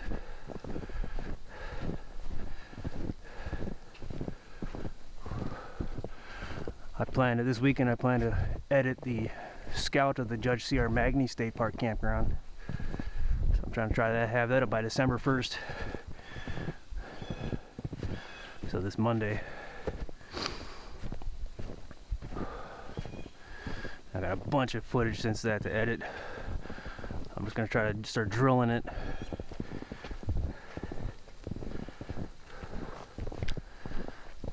I might not do a camp this weekend, which would be the first weekend I haven't camped since, wow, probably since maybe March or April of this year.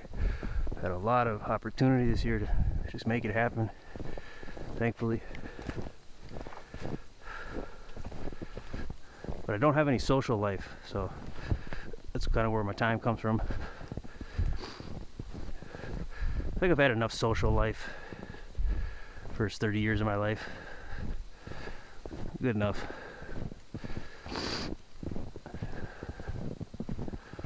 But see what happens in life. I might have to get more social in the future. Either way, it'd be nice to have this nice little reprieve. Just me. Trying to understand myself. Without the temptations of social behavior. Usually modifies your behavior in some shape, your behavior and your character. Just kind of try to shape my own character, my own behavior for a while. See how that goes.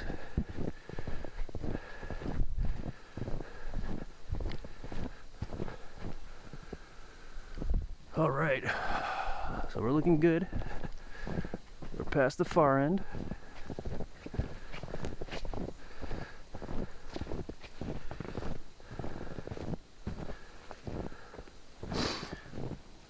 One more hook around and we'll be straight on to pack 4.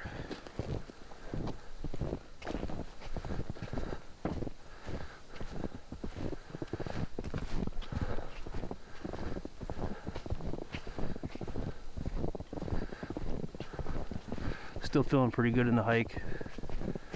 My feet feel pretty good. These mucklucks are pretty awesome. I got them dressed up just right.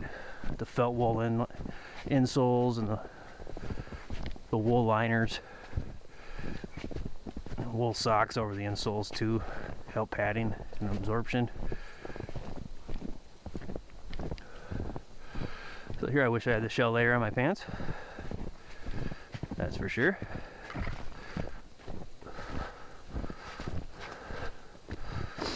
So I'm gonna do a dusting, get off a lot of the loose snow, try not to tear my glove on anything. Oh, it's a dead mouse, wow. Oh, little guy. Dang it, I did touch him a little bit, so. Hopefully I don't get malaria or whatever you get. Oh man, little field mouse froze to death. Yeah. Travel well, little buddy.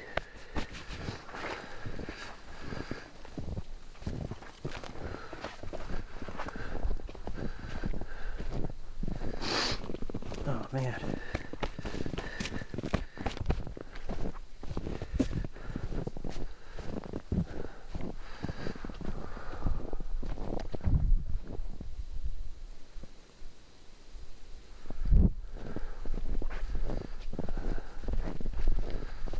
Definitely getting chilly in this shade here. The wind's picking up off the lake in this direction as well. Gotta try to get some of this sweat off my back.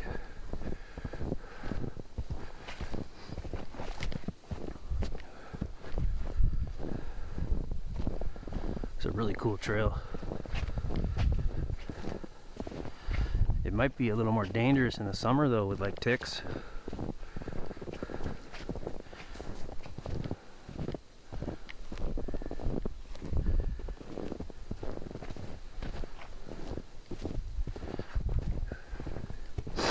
It's pretty cold out though, so a lot of animals are probably hunkering down. It's supposed to get frigid early next week in the single digits, and next Friday is supposed to be like windy and in the teens, I think.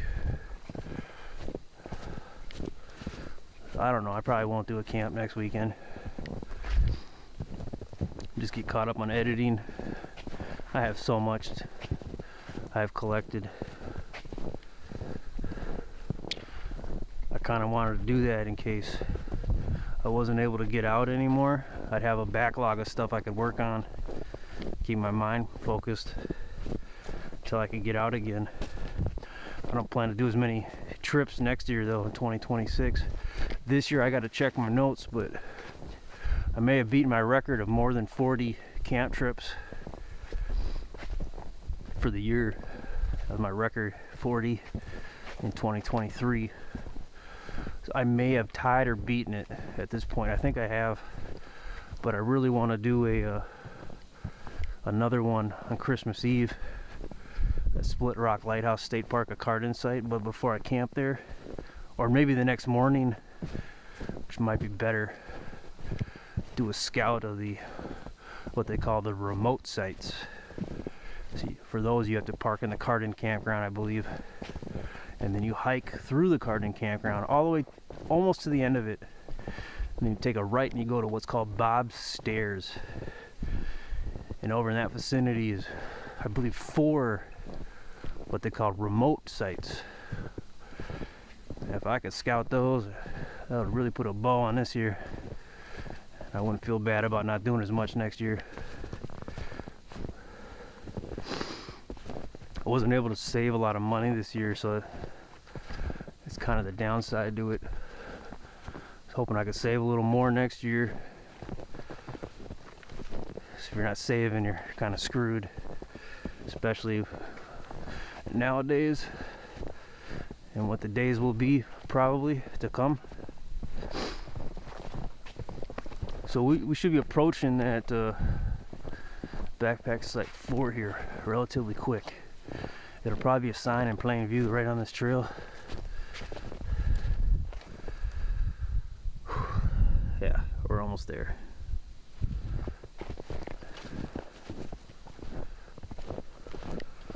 Putting the phone in my open pocket in my chest rig, and that's working pretty good. Woohoo! Yeah, there's a lot of rocks on these trails.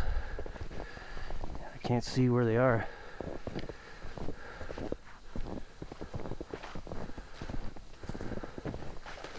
I like to think I'm using a lot of low-level martial arts to allow my foot to be guided correctly.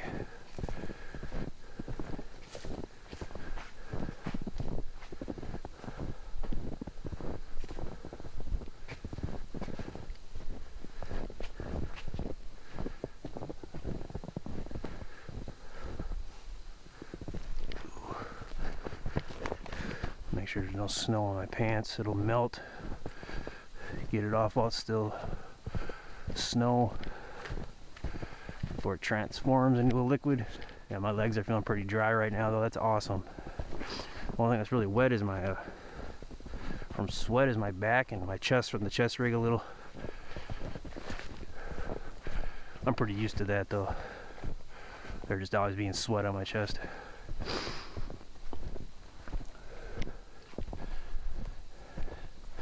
The problem with that is when I take the chest rig off, it gets really cold on my chest. It's kind of a unique little section here.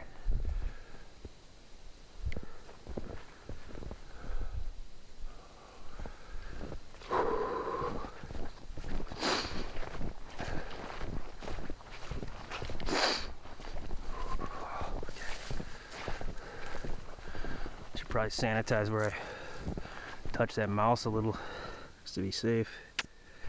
Oh crap. Ooh, I dropped it in deep snow.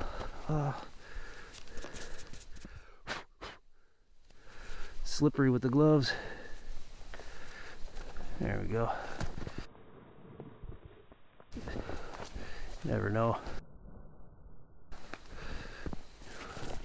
I don't want to accidentally touch my eye or wipe my nose. Mucous membranes interact and start looking like them witches in that movie Witches. That is a creepy movie. I believe that story was written by Roald Dahl. R-O-A-L-D-D-A-H-L. He's a phenomenal storyteller. Had a really cool show called what was it called? Oh no.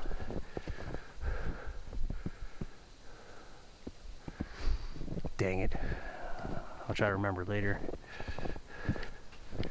Oh, Tales of the Unexpected. It's a British series. It's kind of just tales, like dark tales, different stories. Kind of like Tales from the Dark Side a little, or Tales from the Crypt. But it's from the 70s, I think, maybe late 60s. It's a really, the intro is kind of weird, but the music kind of catches on after I start to like it. That is an awesome series. I just love that series.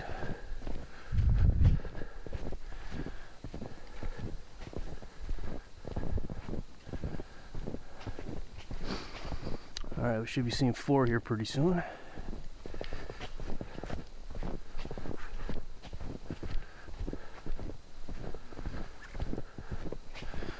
Yeah, my legs are feeling perfect. It's awesome.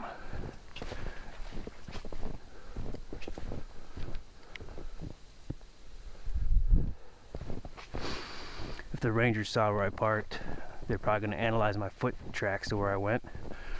And they're going to notice I didn't go to that lake. They're going to see where I went. They're going to notice that I went in the backpack area. I said there's a really high probability that the ranger knows that I'm in here. Just based on that alone. I doubt there's surveillance, but there might be.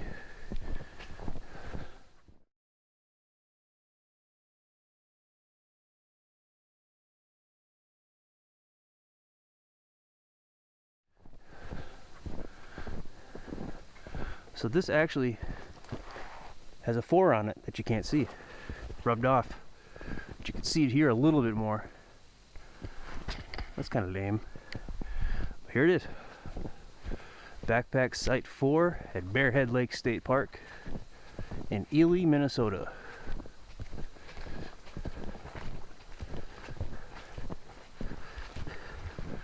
On the south side of Blueberry Lake.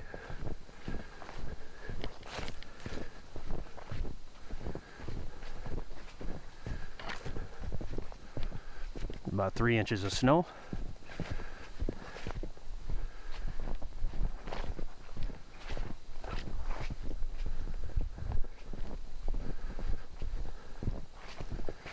This is going to be nice and crowded when it grows in the summer. So it'll be a narrow path. You're going to be brushing up against stuff on your way in. Legs too.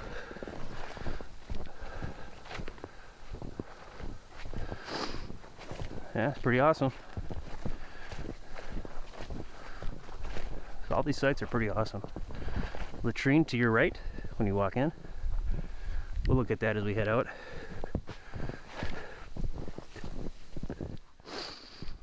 Oh, this is cool. Kind of reminds me of Scenic State Park here a little.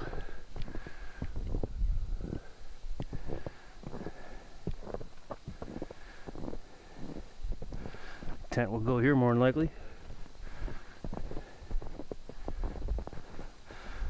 It's a good slant in the right direction, so your head would go here facing this way. I like that personally.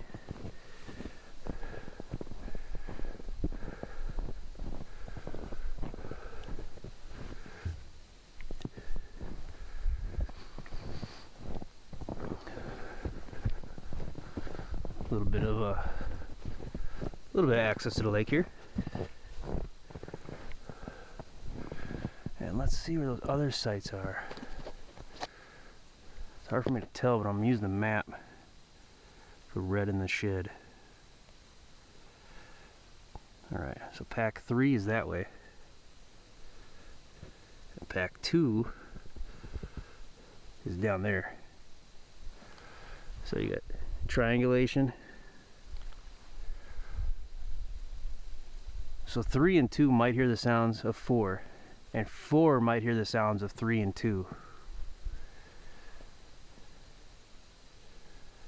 But 2 and 3 are probably not gonna, there's really very low risk unless they're really loud and obnoxious, which is possible.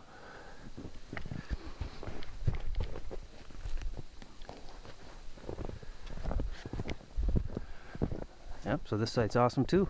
All of them are so far.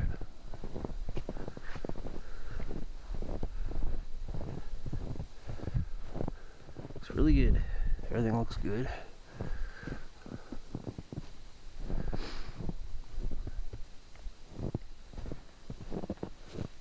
Food locker, that's what they call them. I'm calling them bear boxes when I can remember to call them that. Otherwise I say that thing. All right, looks good.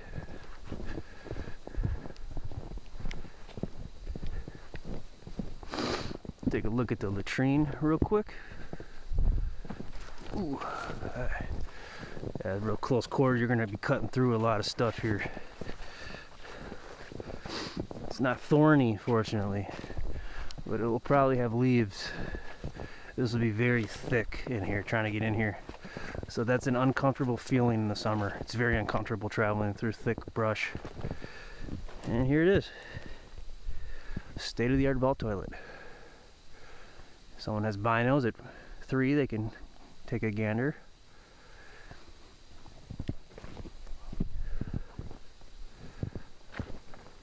So this is probably my least favorite latrine to access, only because of this close quarter brush. It's high risk, in my opinion.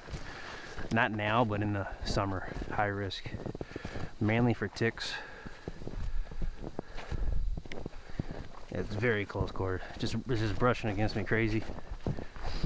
And even coming in here, but it's not as thick as it is here. So there's that.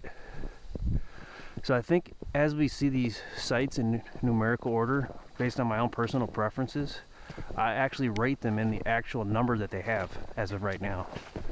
Number 1 being number 1 and 4 being 4. And 2, 2, and 3, 3. That is very ironic. But it's just my personal preferences.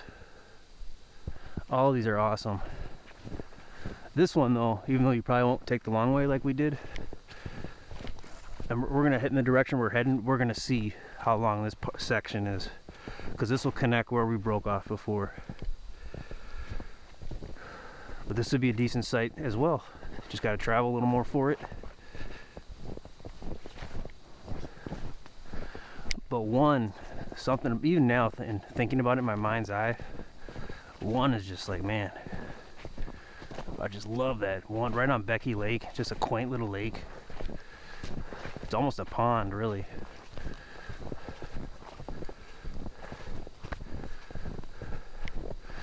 Alright, not too bad. Not too bad.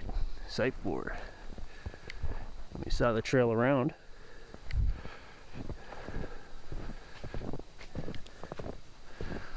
All right, we're probably 50% through the whole ordeal, maybe 55. So this is the trail you'd take.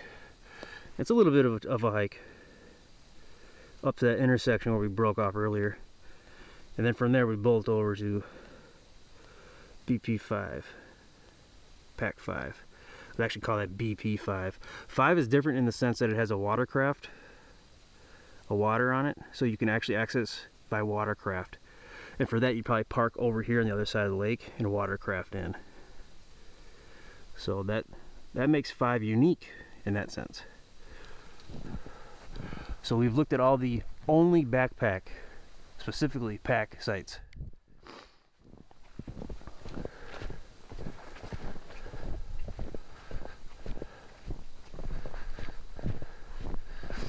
It might be a little ambitious, but I'm hoping we get back to the intersection before 1 or 1300.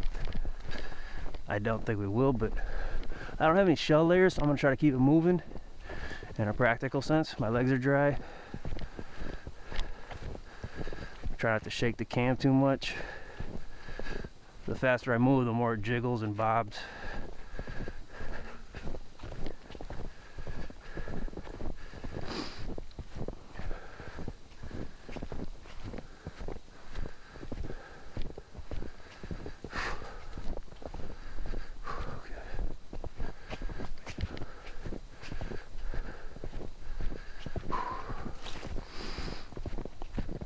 Ooh.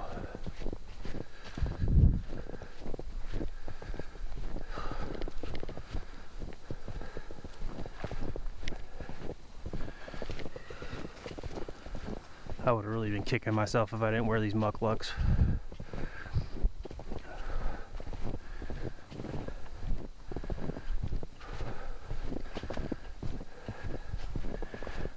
They actually have high heels on them to a certain extent, or higher heels, so they're really awkward to walk on just regular ground without snow. But in the snow it really helps kind of make a dent in, give you something to hold on to more. There's one guy he's on YouTube, and he like shaved off the heel because he didn't like it. And I was thinking, like, yeah, it's great if you're walking in a street like sneakers, but I could see the efficacy of the heel in deep snow like this. This isn't that deep, but it's deep enough. And even when I put them on at the vehicle and started walking, my ankle rolled a little because of the weirdness of the high heel part. But then as soon as I got on the snow, that was no longer a factor. And it grips into the ground pretty well.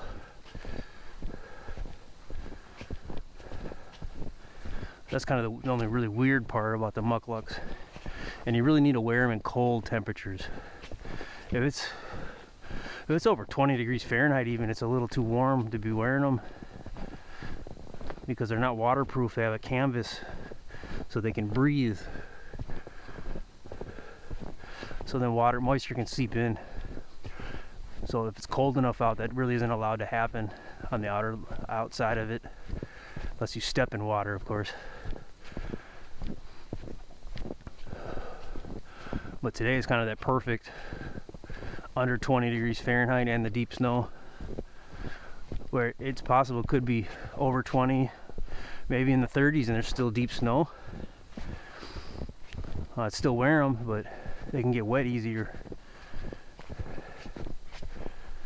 So that's the problem when it's warmer. But they're technically cold weather mucklucks.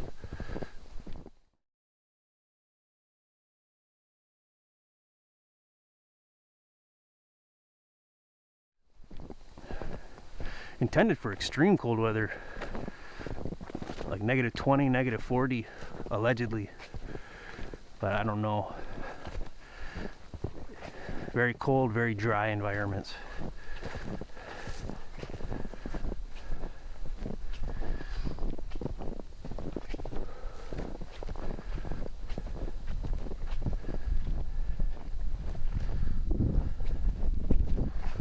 My feet are pretty dry right now. I do feel some hot spot forming slightly underneath my left big toe area kind of.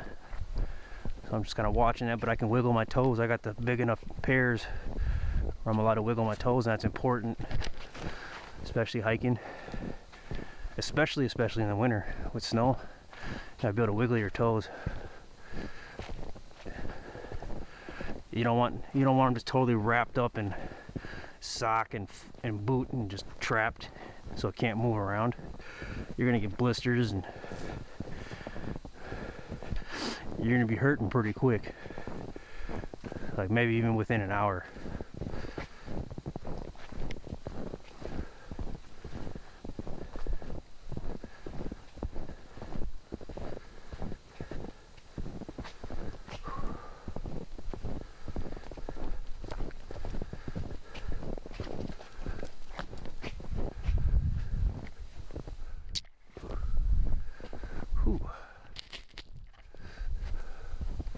So it looks like we're not going to get that snow that they were saying was possible 48 hours ago around this time. I don't even see any snow in the forecast. Maybe that's because I'm far up here. It's not even predicted up here. I really do hope it snows tonight though where I live. I wonder what this was.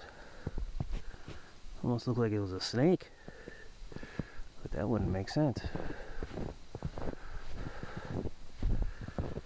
Wow, weird. Maybe snakes do travel over snow sometimes. I could see they might not have a choice sometimes. When I was at Athens State Park, I picked up a piece of wood near my campsite. There's a garter snake coiled underneath it and it scurried away.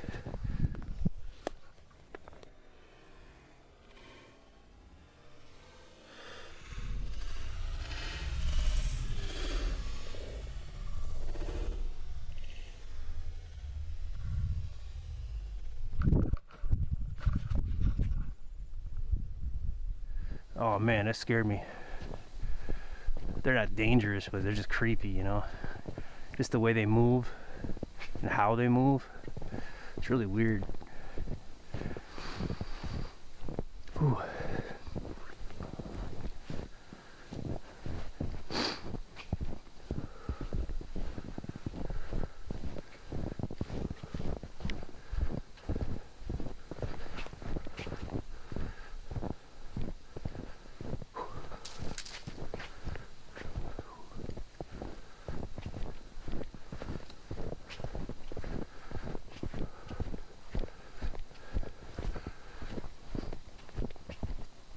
Another obstacle. Must be like 7 of these or so already.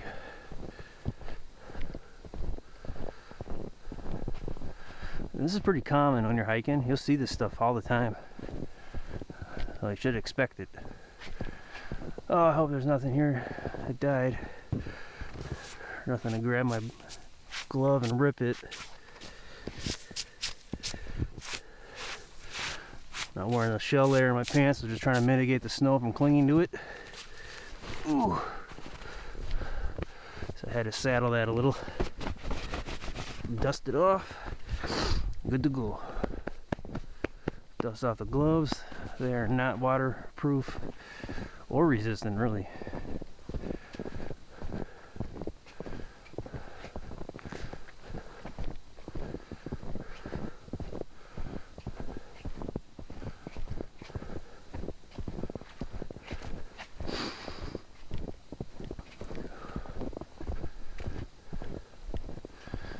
More Blueberry Lake from this side.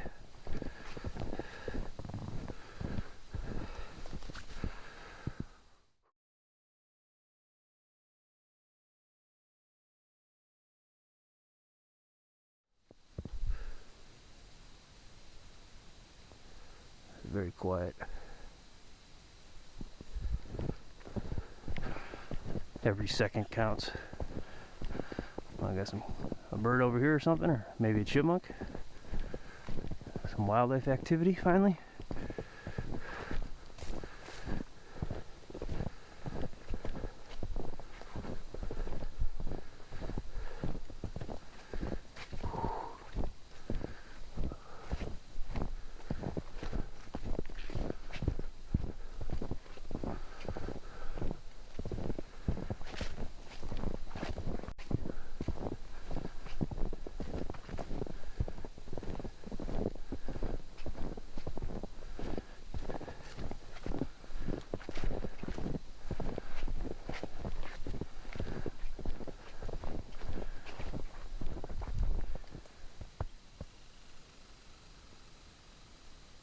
Red squirrel.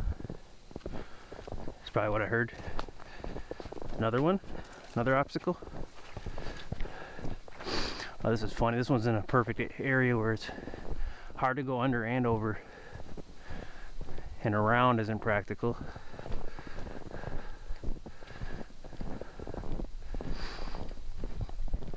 Oh man, I'm gonna try to go under, I think.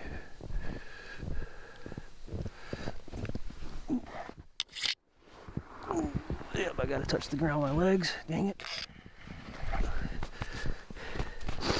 Dusting off the snow. So that's 3 times now, roughly, where that shell layer would have been helpful. Another one immediately, but this is easy.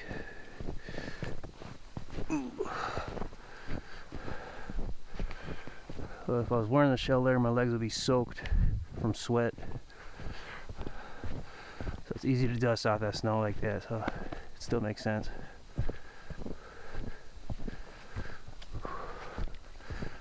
Yeah, but this is the trail you take to go to backpack site 4. Again, just to remind you. Whew.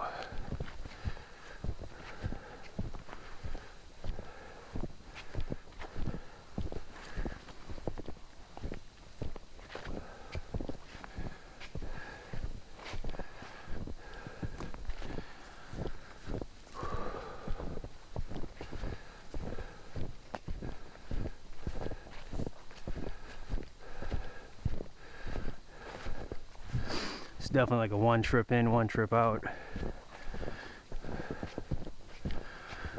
Camp last night I did 2 trips in and out for supplies and wood, gear. Here on this site, that wouldn't fly. Just asking for too much. Ooh.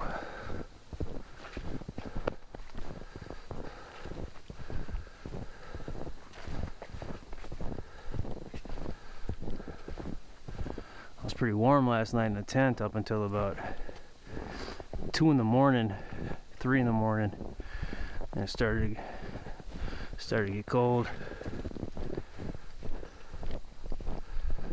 So I just fired up a hot hands and threw it in the sleeping bag. And I helped a little, threw it down by my feet.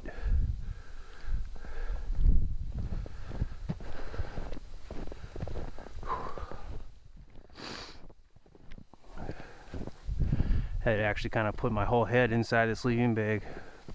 The problem with that is you breathe inside of it and you have condensation build up. But you're warmer. So sometimes I'll play that card depending on how cold it is. Now I usually just camp 1 night, so I have an opportunity to dry everything out the next day in a dry environment.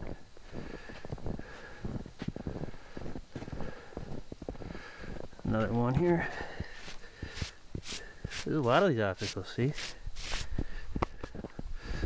Ooh, this is another kind one though. Ah.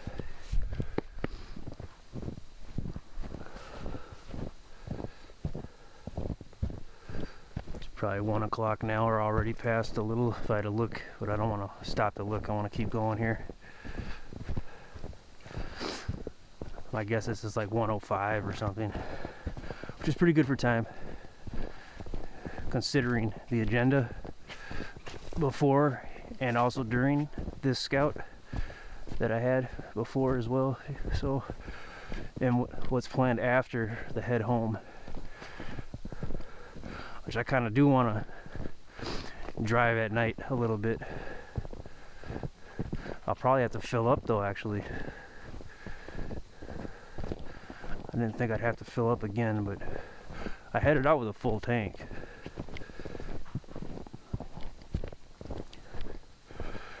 Pretty sure it's going to be over 200 miles, so probably have to fill up at some point.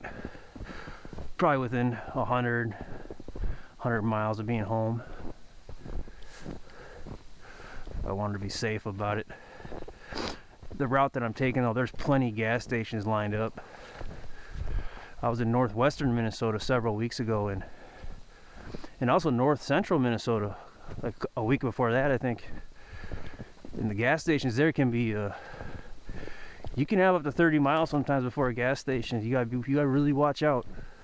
And some of the gas stations are like sketchy, small town ones that with these really old, like ghetto pumps.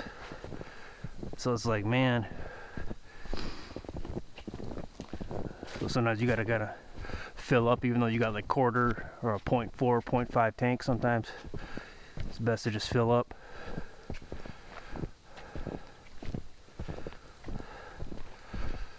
I went to a gas station yesterday to fill up, and it was just packed with people. And there's actually a pump laying, like a hose in the pump laying on the ground. And this guy walked over and picked it up and held it. So I said, okay, I'm not going to go to that pump, obviously. So I drove around and went to a pump on the other side. And what did he do? He walked directly to that other pump on the other side, right where I was intending to go. And he stood in front of it like he was going to connect the pump. I'm like, what is this? Bring your own pump? Bring your own pump day? I mean, it was the weirdest thing I ever saw. And for me to see that change my mind and go to another one on the other side of the gas station, and him to walk a straight line over to it, almost right at the same moment I committed to going over there, he committed at the same moment. I'm like, man, forget this, man. I got time for this games, life plays.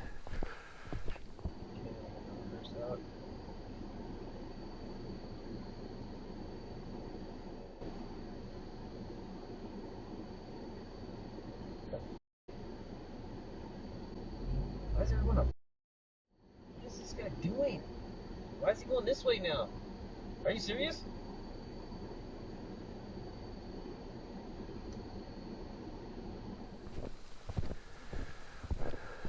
Stuff like that just bothers me to no end. Just a fun little story from yesterday. Whew. I actually do have footage of it, but I'm not going to bother.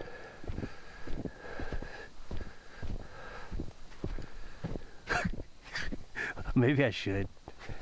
That might be funny. Because you probably don't even understand what I'm telling you. You're like, what? I've never seen that before. And it didn't look like he worked there either. Like he was installing it. I think he did though.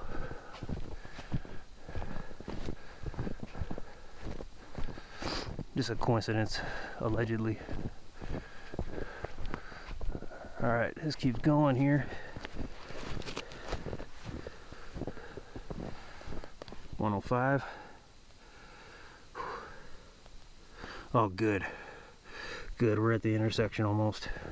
So we're going to see the part where we veered off and went that way pretty soon. Oh, good. Whew.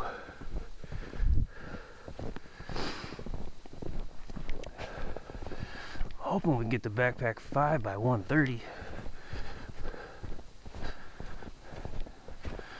I don't want to twist my ankle on a rock trying to make that happen. Whew. Ah, I like this arch here. It's kind of cool. Ooh. It's kind of like a slingshot. It might fling back up here one day. It's too bad this tree had to get trapped like this. It's kind of a raw deal. It's doomed to grow that way until one of the hump rangers comes out here and does some DNR work. There's a lot of that to be done out here, by the way. Instead of wasting your time grooving the trails for the plush bourgeois humps that can afford that. The 4 out of 1,000 people that come here should probably clear the path of some of these trails here for these backpack sites. Here we are. Here's my path. Oh, that's so cool. Yep, that's where I wiped the M. Oh, that is cool. All right. That's Blueberry Lake. So we're headed past Becky Lake, and then we're gonna go towards the east bay of Bearhead Lake. I don't see anybody else's footsteps, so no ranger is tracking me.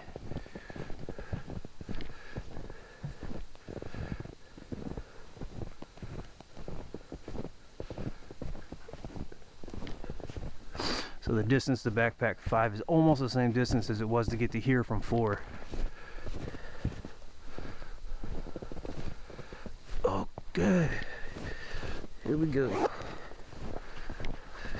Buckle up. That was my sternum strap.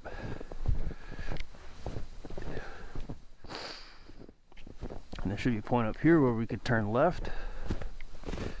Ooh. Get some snow off my pants.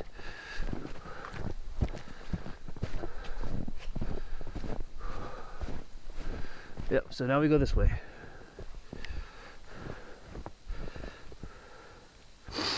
SOS only at this point. So we did have some service down in here when we got closer to Embarrass, I believe. Oh, we were right next to Bear Island State Forest when we were on that far end here. Alright, so now we're from here, we're gonna go around this way to BP5 and achieve our destiny. And oh, there's one watercraft site W6 way down here. You probably get to that from the same parking area up here that you'd use to boat into BP5, because you can boat into that one too, it looks like. We'll see if we can find that canoe sign that's by the water where you'd port. Alright, here we go.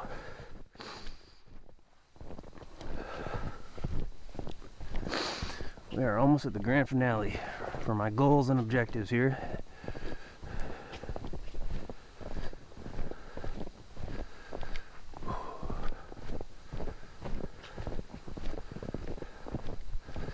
I actually did the hike at Grand Portage State Park several weeks ago. One of the last really nice days of fall. And that hike that I did there, I'll have a video for that too at this time. I should. It's awesome. You can't camp there. It's right next to the Canadian border, literally. But if I was hiking there today, whoo, that would be... I probably wouldn't even do it with snow like this. I probably wouldn't even do that hike. So we do have some traffic trails here. These are small feet, smaller feet. Might be a liberal male or a woman. Okay. It might not be a human, but you can see foot traffic. These might actually be a day old. We had a light dusting of snow in the area around here through the night and the early morning. And these look lightly dusted. Not all of them look human either. So hopefully it's not a skinwalker or nothing like that. Oh, what am I saying? Who cares? Ooh. There's a story about the devil's footprints. It kind of reminds me of that too. The story's total BS, I'm sure of it. Ooh, there's a rock there I slipped on.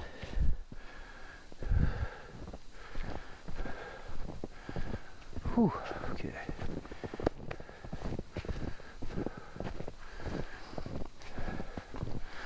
And you wouldn't take this trail to get to any of the backpack sites. We're just using this trail rather than backtracking all the way around. I'm kind of checking it out too at the same time. But you might hike in and around here if you're camping around here. If you're hiking in though and you're like me, you're probably not going to want to, once you get to camp, you're not going to want to do more hiking if you're like me. But if you're staying multiple days, I could see if you want to wander around a little.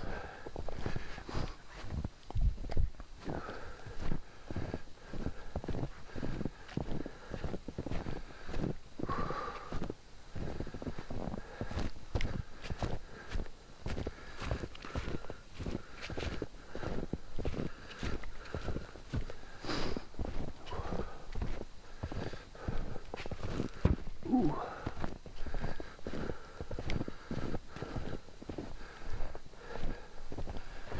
It's kind of impressive how well they got these mucklucks working, given the condition they were in when I got them.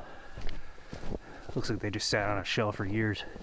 And the rubber just got old and cracked very easily. It's amazing what you can do with shoe glue and Seam grip. Seam grip is a miracle product. Man.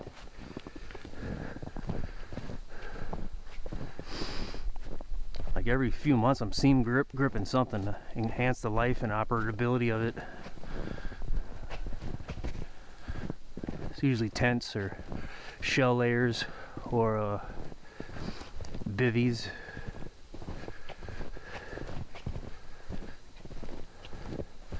Anything that has a seam tape on it, that tape will fail very quickly. So if you can access it, you should seam grip over that seam tape to lock it in. That's an advanced pro tip in my opinion. But the shell layers that you saw earlier, they have like a nylon mesh between where the seam tape is on the seams, so you can't access the seam tape. So you can only seam seal it from the outside.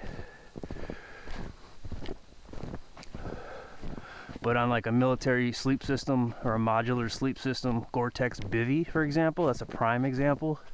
You flip that inside out, you'll see the seam tape.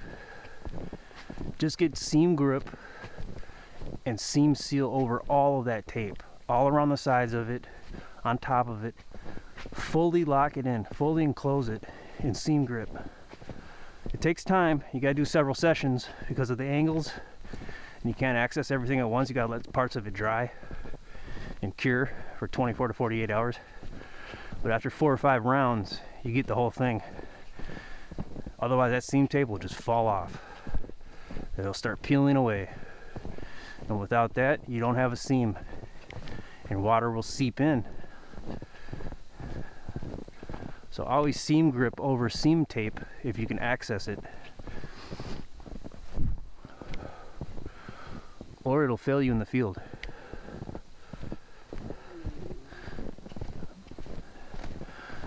It does take time.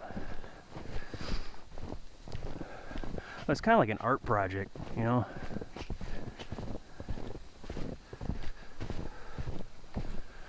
Oh, this is getting real forestry in here.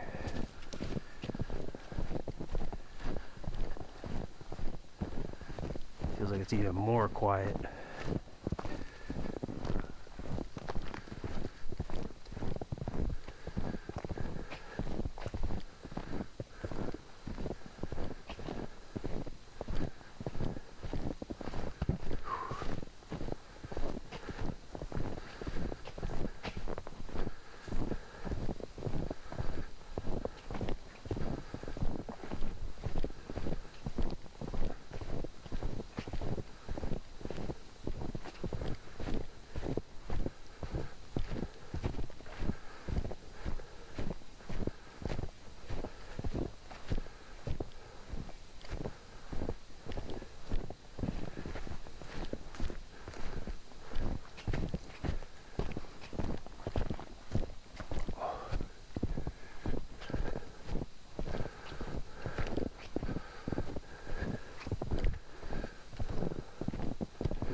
It's a really cool part of the trail. Wow. Wow, look at how thick that is. Wow, look how tall they are.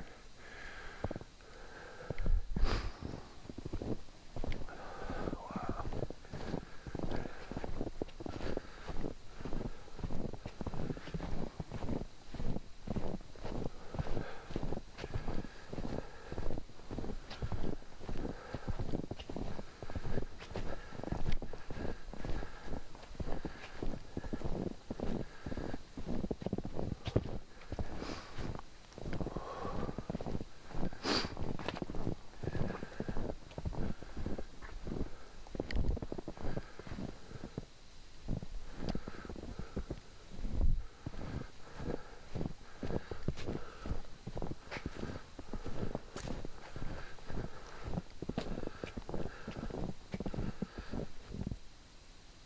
Looking good. Wow, look at that.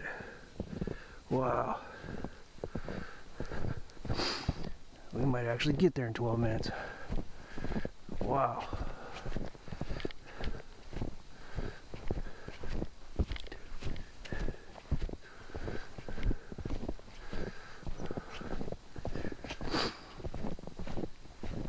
Oh.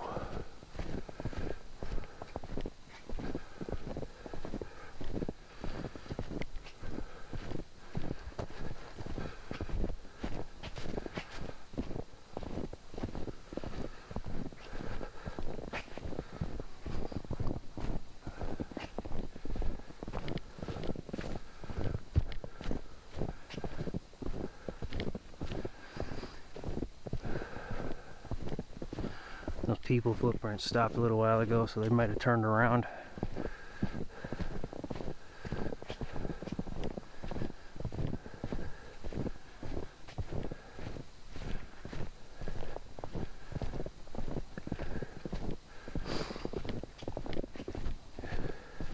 My prints will be here till it snows again.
Oh wow, that's neat. Okay.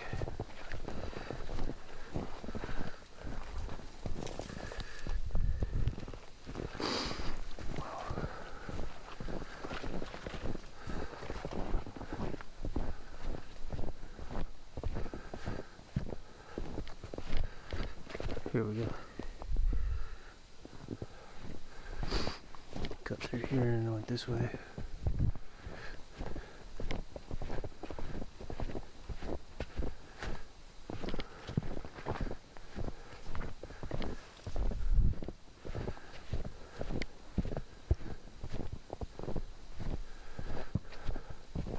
Sometimes I hear my stomach growl and I think it's something growling in the distance. It really bothers me when that happens.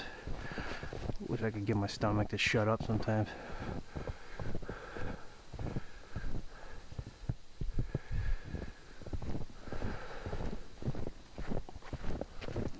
Trail here and there.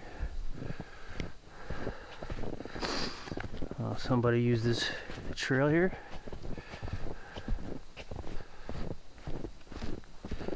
Might be a deer, maybe. Not sure.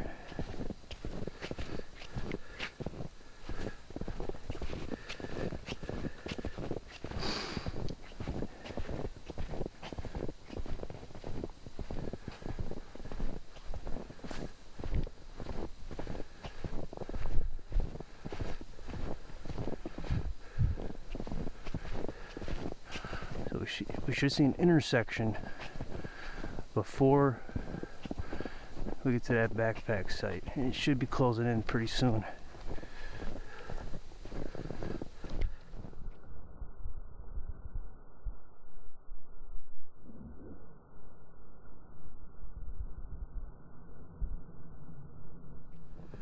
Yep, almost there. So we can go straight or take a left, and so we'll take a left to look at that backpack site. Then we'll continue on straight that way, which would be the path you would take to access the backpack site from the parking. If you backpack in, again, this backpack site 5, you can watercraft in allegedly. So there's parking on the other side of the east bay.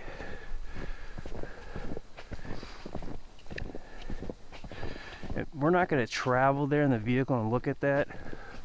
I'll leave that a mystery for you. I did do a scout of the Wolf 1 backpack site at Savannah Portage State Park.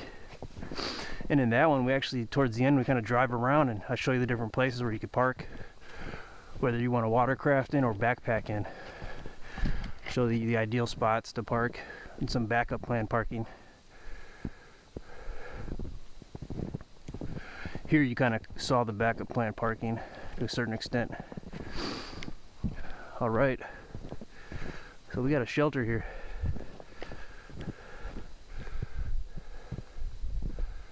And I'm not sure why. I do not see a sign. This is an intersection, not even at the intersection yet. So we'll look at this. We'll see what's going on here. This might just be a courtesy emergency shelter.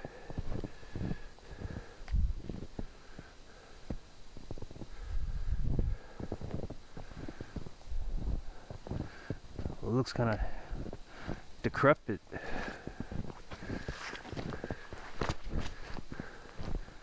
I'm not seeing access down here.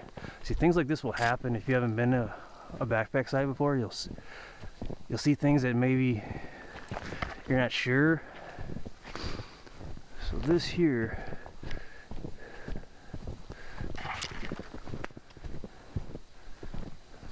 it's kind of a weird place for a shelter.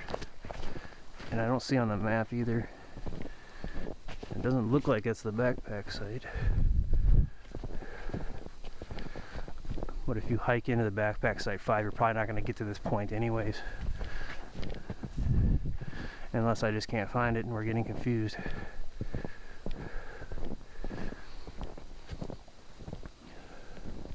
Okay, there's a map. Intersections here. Okay. Yeah. Crazy little shelter there, and it didn't look, it looked like it could cave in. So I don't know, I'd probably not even risk it in a storm. Here it is. All right, we got here. What time is it? 1:25. We're doing it big. All right, this is backpack site number 5, which is also a watercraft site at Bearhead Lake State Park in Ely, Minnesota. North central eastern Minnesota.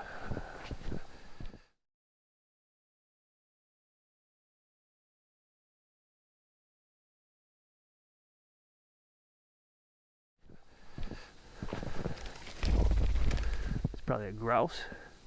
Those are the ones that have a lot of bass in their wings when they take off.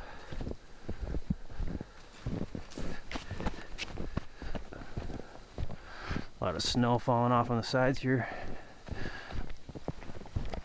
I don't have a shell layer, so I gotta dust off that snow before it liquefies.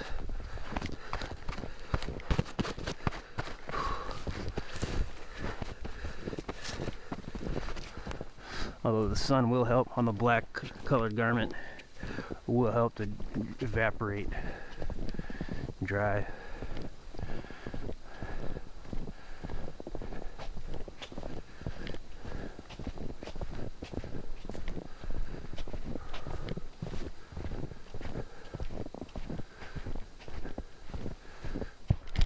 Wow, another rock got me.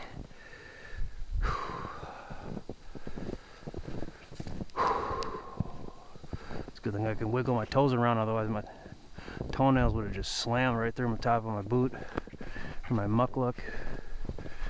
That would have hurt really bad.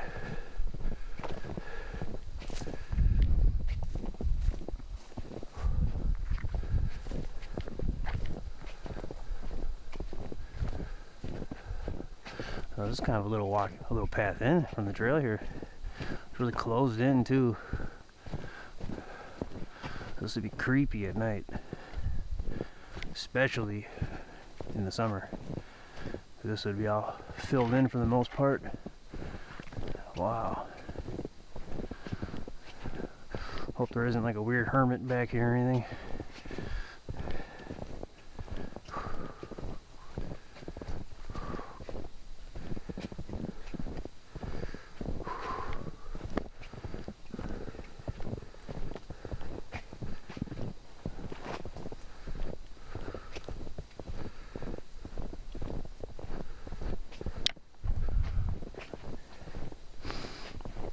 That's the east bay of Bearhead Lake right there in the distance. This might be the longest path into a site out of all of them here. Unless you watercraft in through the bay, which that would be pretty crazy to do right now.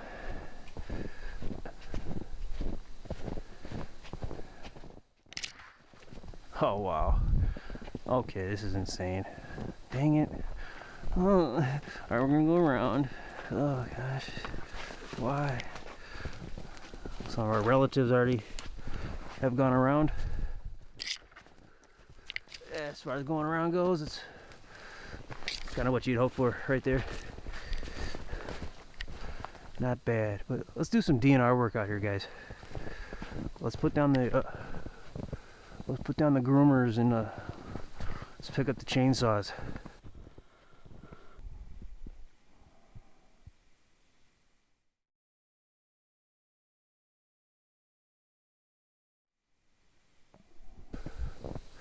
I want to say guys, yes, I know the Ranger's a female, I get it.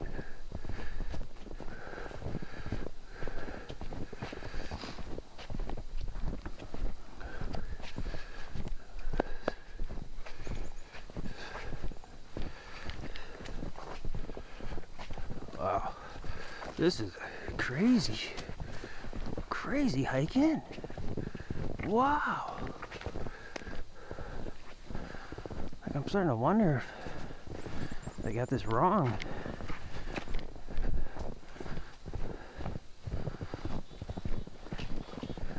Oh wow. It's almost like I'm on another trail at this point. This is insane.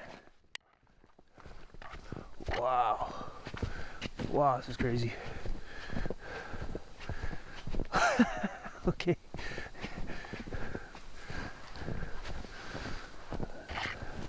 This is insane. Whoa. This is insane. No, it is a long hiking. It's a 0.2 mile hiking. Look at that. Oh, wow. Wow. I feel better knowing I'm still on the map.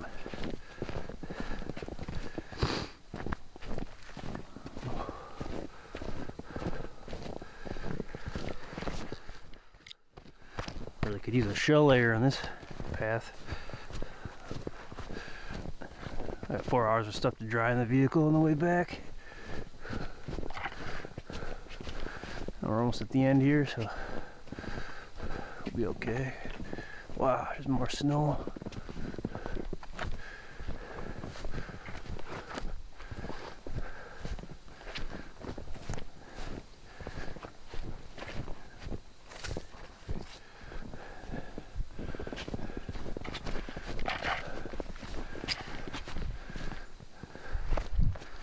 Wow.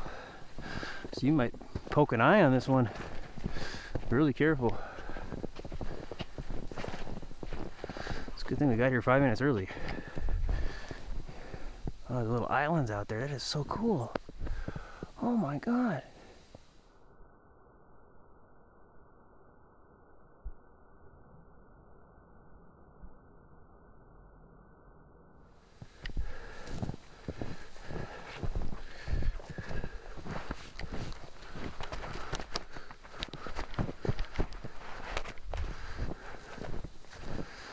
Are we there yet?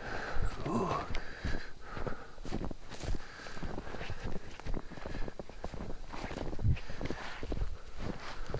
Wow, I got snow trapped all in.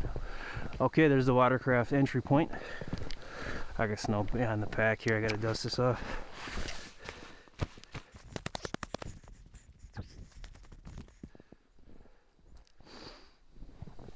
I'm not gonna risk trying to find that watercraft sign. It might not even be there.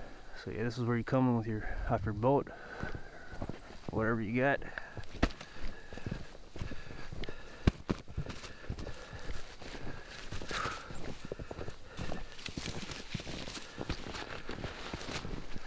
And here we are.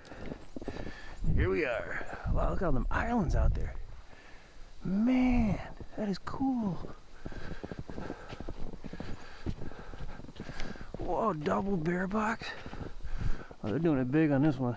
Wow, look how spacious this is. Alright. Well, let's take a look around.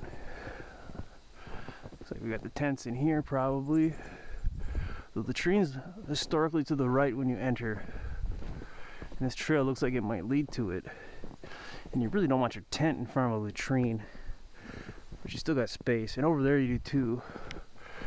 Try to find this latrine. I know I left my pack there. I'm confident it'll be fine.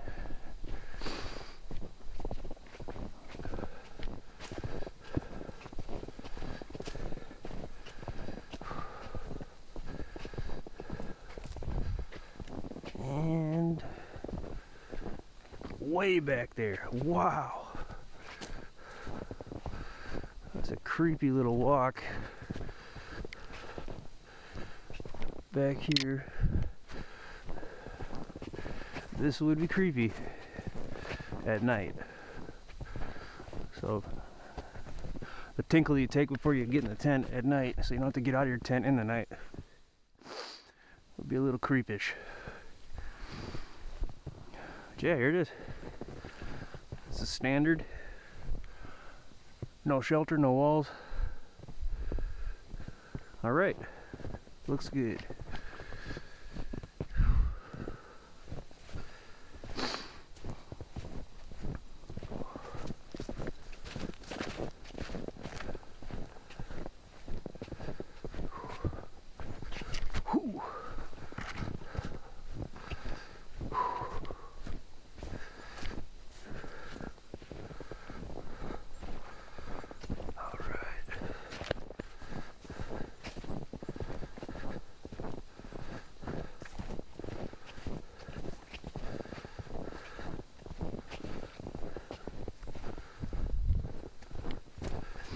So the latrine is on a path just to your right from when you enter on all these backpack sites. Right when you enter, just look to your right. You'll see a trail, or you'll be looking in the right direction of where the trail will be for the latrines. That is standard. Wow. I've never seen a bear box this crazy. I wonder why it's so big. Wow. So you're really covered from the lake winds. Very spacious. Very private.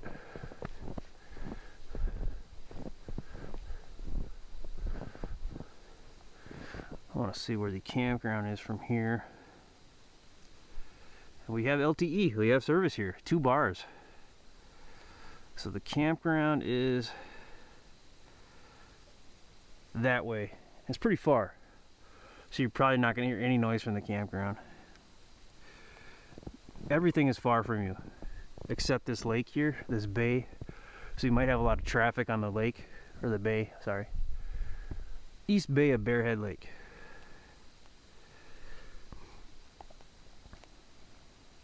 Yeah, there it is. And the parking for the watercraft, if you were to boat in, it's straight ahead that direction, it looks like. The parking sign right here.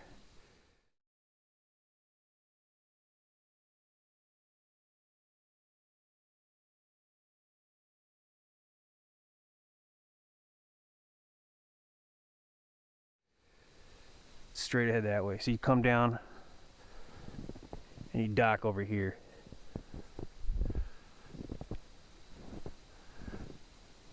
I'm pretty sure that's how it works. That's how it works for Wolf 1 at Savannah Portage. It's right across the lake.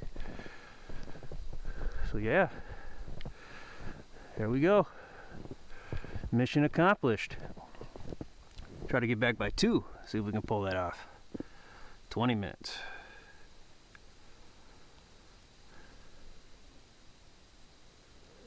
Oh, 1 mile. So we walked over 6 miles. We'll probably be over 7 when we're done. Hike back. We won't make it in 20 minutes. All the way back up. Alright, so this is the grand finale. So now we're going to make our way back. And the trail we are about to walk is the trail you would take if you were backpacking in to this backpack site number 5, which is pretty awesome. Okay, buckle up and let's do it. Let's polish this off.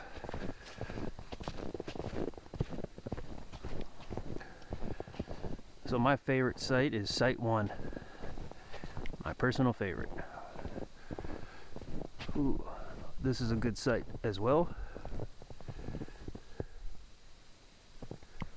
I would say I like this site more than Site 4. So Site 4 is probably my least favorite.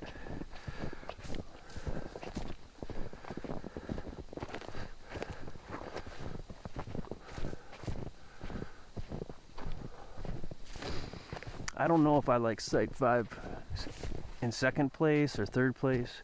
Sites 2 and 3 are pretty cool.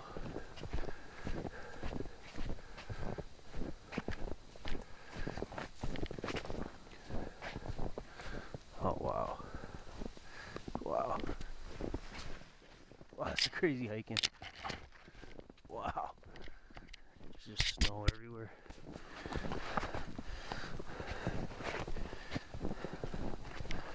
I'm gonna have to dust myself off again when I get out of here. I'm just gonna wait though. So you're gonna have trees rubbing against you and everything when you hike in.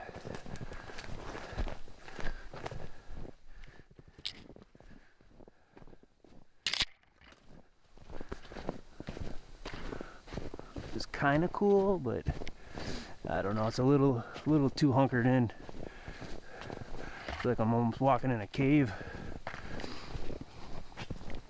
Ooh.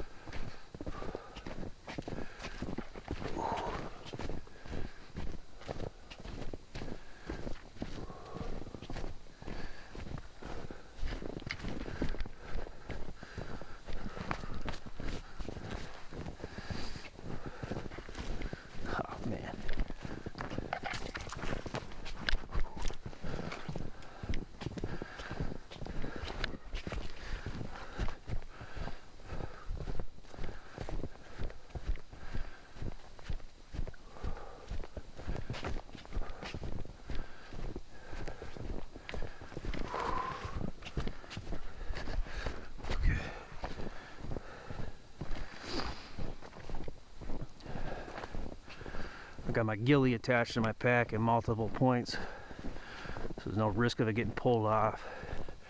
But if that wasn't the case, it probably would get pulled off and I wouldn't know it.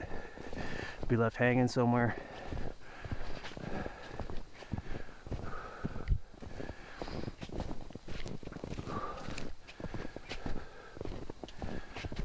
Oh wow, yeah, I forgot about this part already. Whew.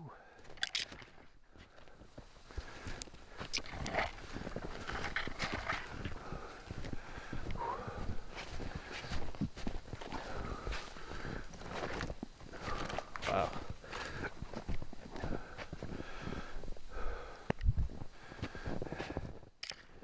It's time for some forestry.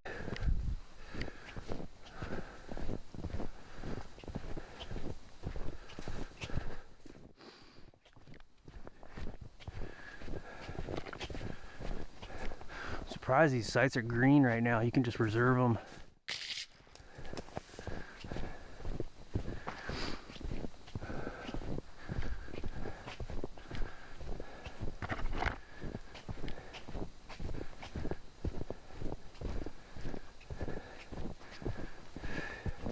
Yeah, I checked early this morning just to be sure they were still not reserved. It says there were like 6 sites that you could reserve at this whole campground, because they shut a lot of them down for the season in the main campground. And 5 of them are these backpack sites. So I don't understand that. Based on what I've seen, they got it barricaded so you can't drive in. I'm sure if I asked them, they're like, "Oh, that's okay. You just park on the outer area where you parked." Because they do that at George Crosby, Manitou. You have to park further away in the entry area, kind of. They barricade off the other part that's closer to the trails, which is kind of lame because it's not that much more to plow, really.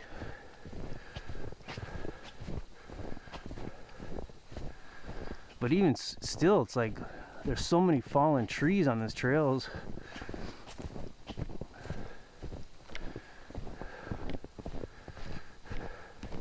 And I'm kind of glad that Ranger let me off in February from walking on the trails I didn't know about it, the groom trails.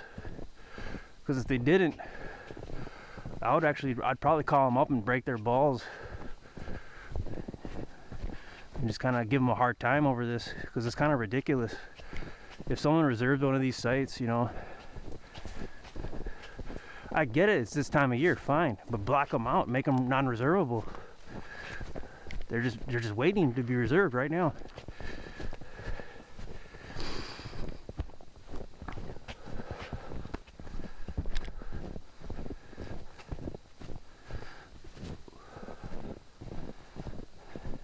And we did hike a lot of trails that you don't have to hike, but a lot of trails we did hike, you need to hike to get into here. And there's a lot of fallen trees. There we go, we got it. We got it. That's a good one as well. All right. So this is the trail you'd take to backpack into backpack site 5 and to head back to the parking area.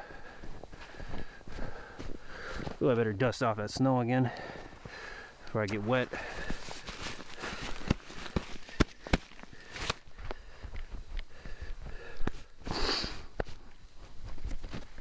Ooh.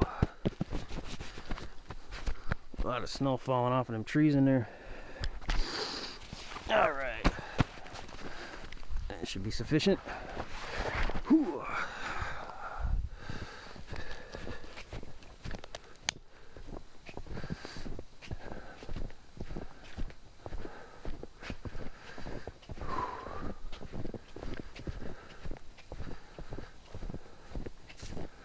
So I don't think I'm going to be passing through Duluth on my way back, which I really like passing through there.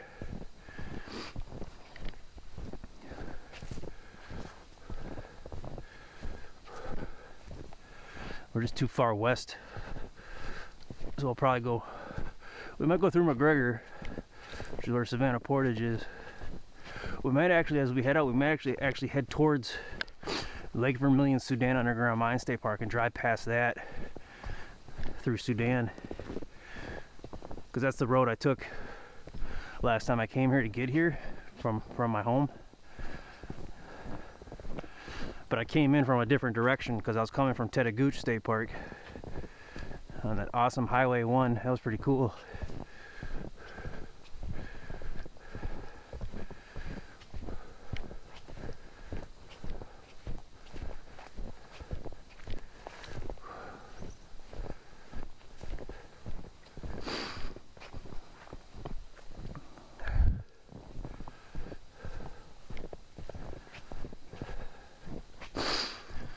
And this state park was it says on the webpage, was voted like one of the best state parks in America in like 2011. It's kind of a long time ago at this point, but still, it happened, you know. And they're still harping on that on the website. It's a fun fact. Probably politics involved with how it gets elected, though, you know.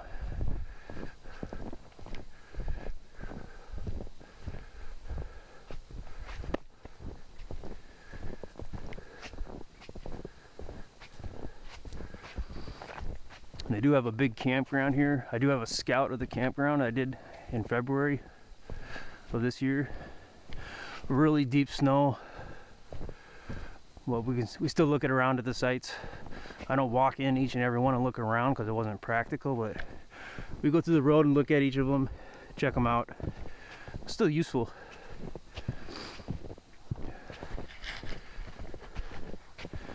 And the sign for the state park, it looked identical as far as where the snow was placed as it looked today. I couldn't believe it.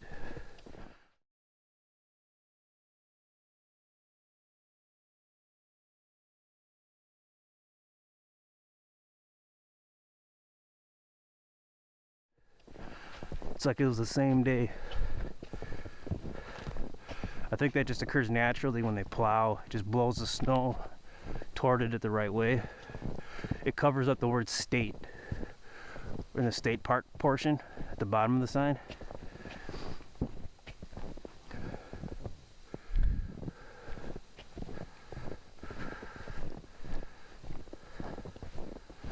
So I'm probably gonna have some mild, very mild blistering under both of my feet, at the top parts of my feet.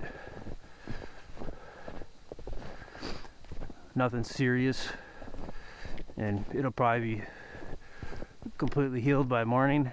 I plan to rest really well tonight. If everything goes well and I can get home and all that. Given I've been out here in the wilderness, aside from when I was driving, of course, I usually sleep really, really well. I don't sleep in a bed though. I still sleep on the floor on camp mats on the floor with wool blankets. So it's similar, but it's mainly the atmosphere, the climate. Be a steady warm, steady dry. I won't be constantly sniffling. No, I still do sniffle all the time actually.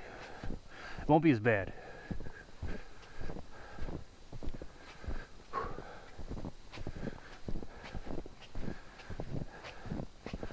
I'm not seeing a lot of roller coaster action on this particular side of the trail.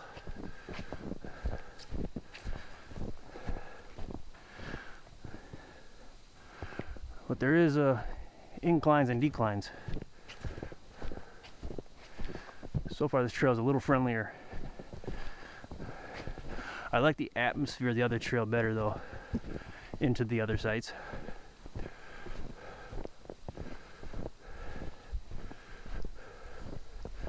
I want to see where we are relative to site 1.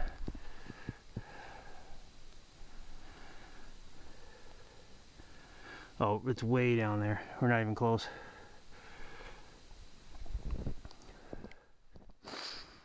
Alright, so we're probably 80 to 90% done with this ordeal. The scout. It's very successful. Very proud of it. Went very well. This was an ambitious one for the most part.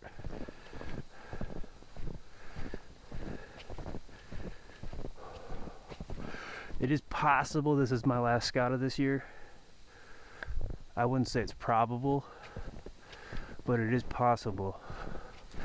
So that being said, it was an awesome year. And this would be an awesome one to end it on. But I'm going to see if I can squeeze in those remote sites, which it might not be practical. There might be a lot of snow, etc. We'll see though. We'll see what I can do.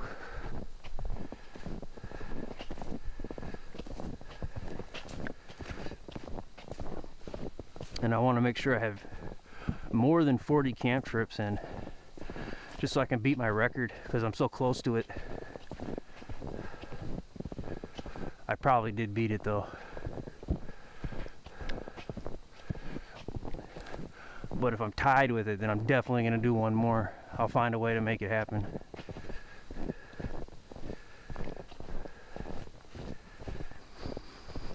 Whew.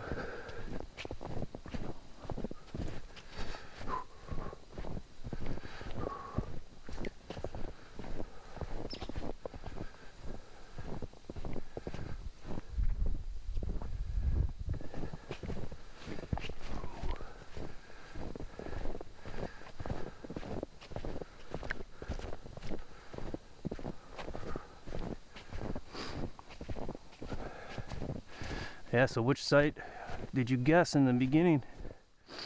Did it turn out to be the one? Actually, I didn't even guess. I should have. Oops.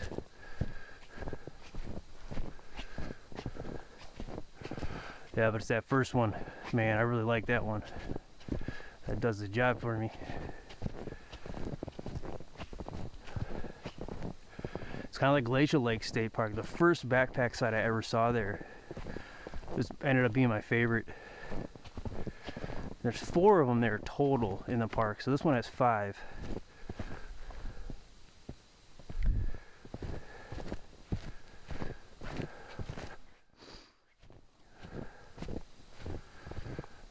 I don't know if I like all these sites better than all the sites at Glacial Lakes. Site 1 though, I definitely like that one more than all the sites at Glacial Lakes for the backpack sites. Their main campground and their Oak Ridge campground, where you can drive with your vehicle and park. Those are very crowded, very close quarter campsites. So there's really no privacy in the main campgrounds there. I wish Glacial Lakes would create some walk-in sites around Signal Nest Lake or Mountain Lake. I think that would be really cool.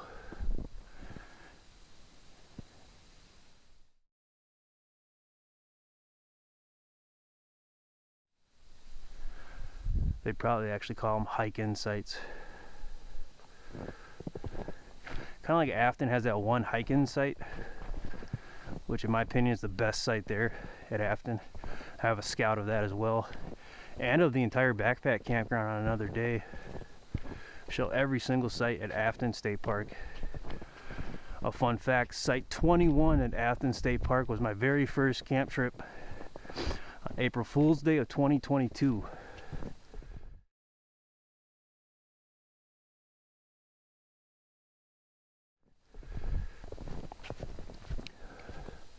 Kind of awesome to revisit that site during that scout.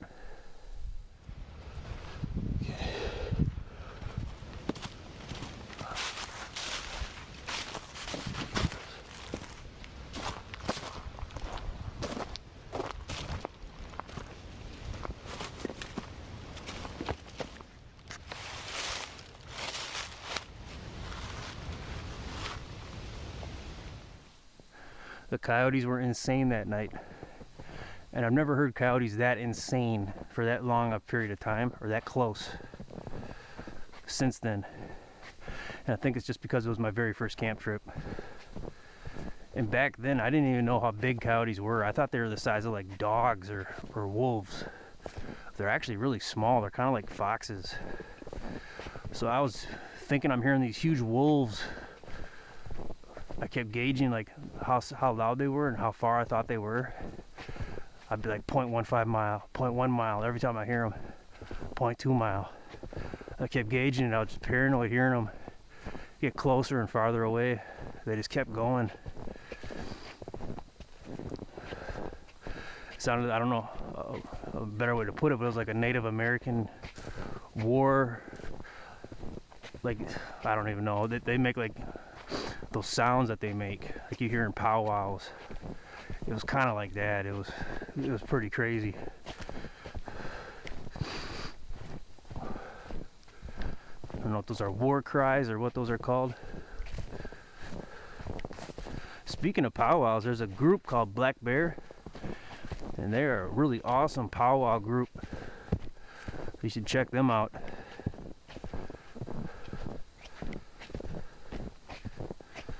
Played a lot of powwow music in 2021 because I needed a lot of warrior strength to get through the mental distress I was going through at the time. It really helped me stay strong.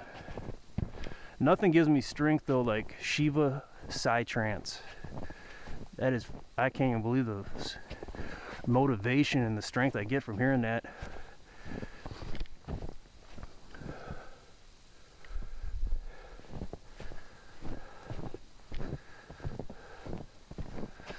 To do with the mantras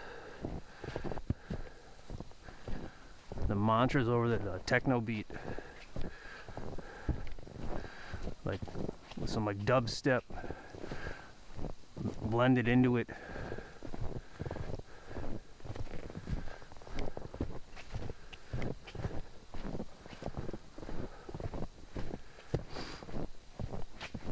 Whew. I actually have two videos. It begins with all capital Maha, M-A-H-A. And it's nothing political, but it's I call it a Shiva side trance, side dance, something like that. I have a side A and a side B, and each of them are like almost 15 hours. I was gonna do one long, like 24-hour one, but YouTube wouldn't let me, so I broke it up into two. And those are some of my favorite Shiva side trance songs.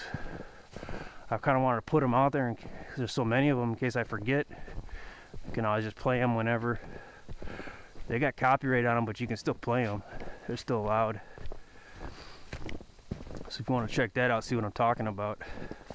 Maha Shiva, you can search in my videos and it'll come up.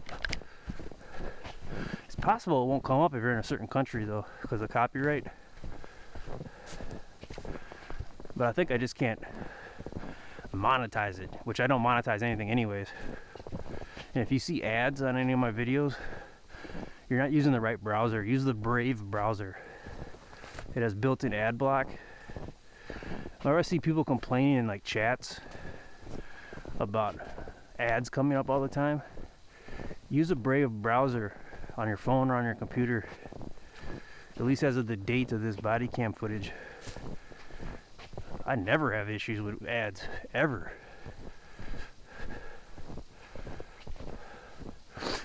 So at the very least, just use that to watch YouTube videos. The Brave browser.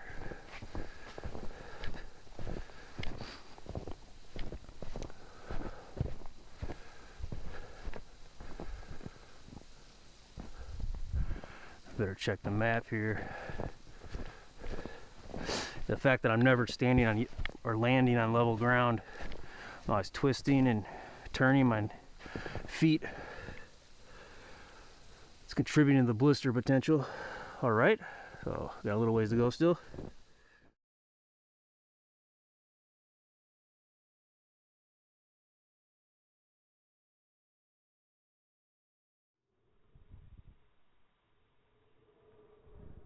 We're on the Becky Lake Trail.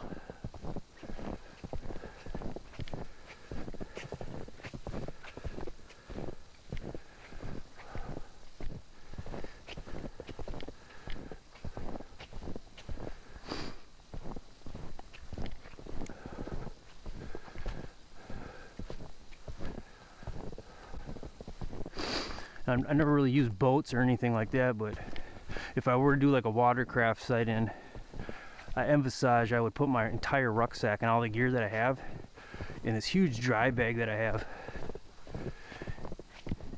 And I'd probably be able to close it with enough air so it would have buoyancy so it would float. But I've never tested it. And there's seam tape and I haven't seam gripped it, so honestly, I wouldn't fully trust that until I tested it. Still, I have it on me at all times, and if ever I got to stash my ruck or my gear, it all will fit inside this massive 100-liter dry bag I have from AquaQuest.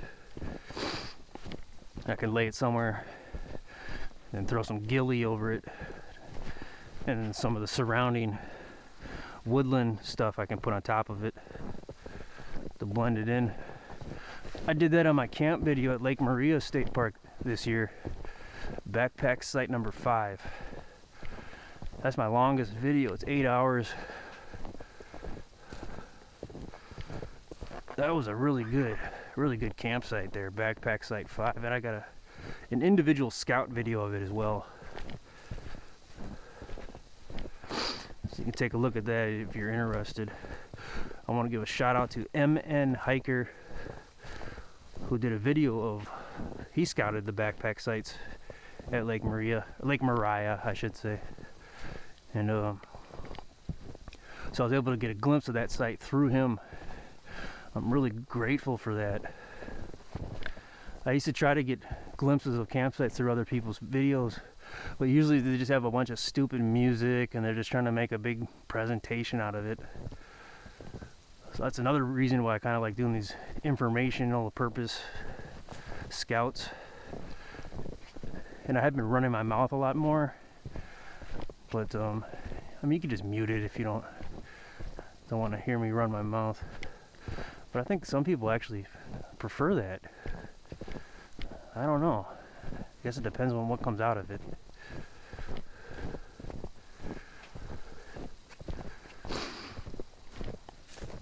Ooh. Here we got some uphill action. Ooh.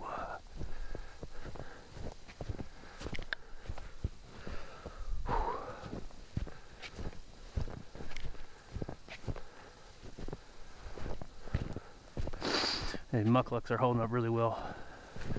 My feet ain't wet or nothing.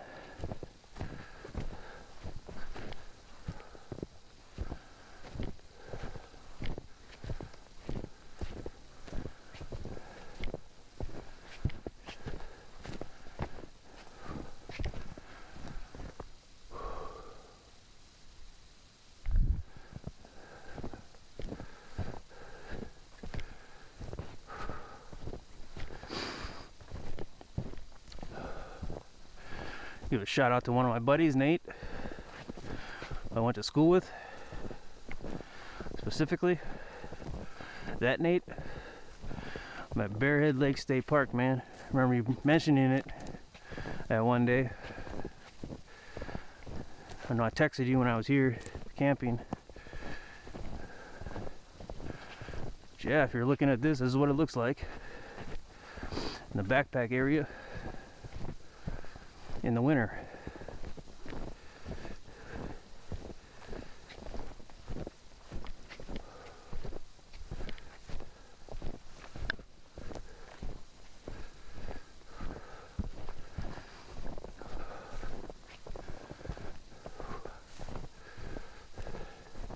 I remember when we were talking about it, and memories can fade, but if I remember correctly, he said something about it was a newer park, and this was like within 5 years ago, but this actually is not that new of a park, because I looked into it a little bit. I think one of the newest parks was established in the 90s, and that might be Glendalough State Park, which used to be a bourgeois getaway for the Star Tribune propagandist committees. But I think Bearhead Lake was established much earlier on.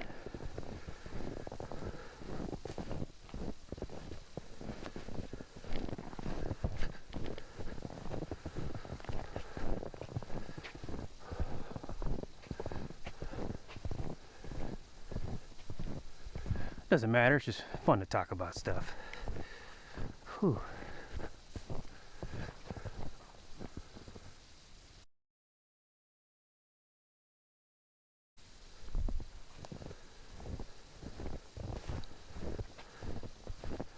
I think Itasca State Park was the very first state park, and I think Interstate was the second state park in Minnesota officially.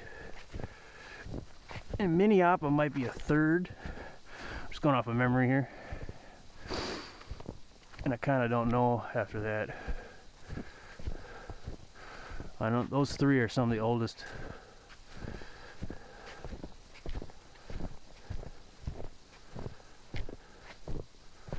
It's hard to say which one's my favorite out of all of them. I've been to every one except for two of them. I haven't been to Lake Bronson or Zipple Bay. I plan to polish those off in 2026. I got like 4 or 5 left to camp at officially. I've camped at all of them. Except Upper Sioux Agency, which they shut that park down the year before I was actually getting ready to go camp there the next year.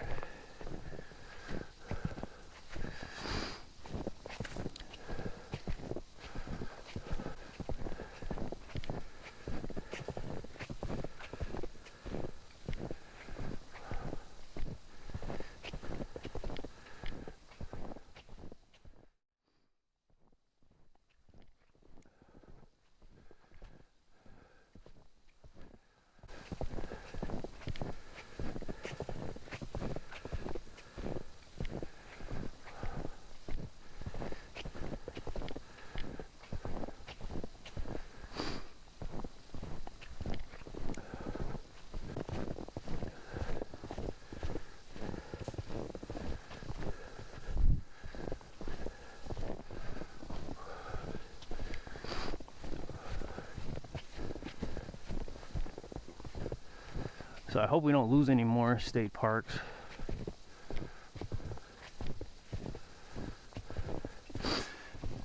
And if there were some that we had to get rid of, I think there's 2 that I would be like, okay, fine. But even then, they're all very precious to me. I'm kind of hoping that they establish a new one, actually.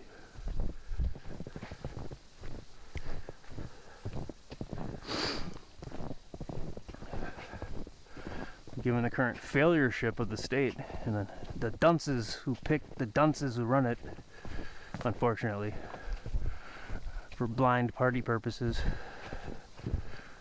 it might not happen in the near future.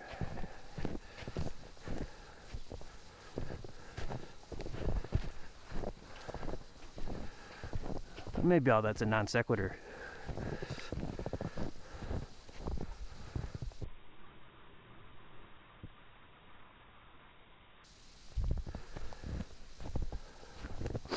Even if there was a new one, it'd probably be so popular the first several years.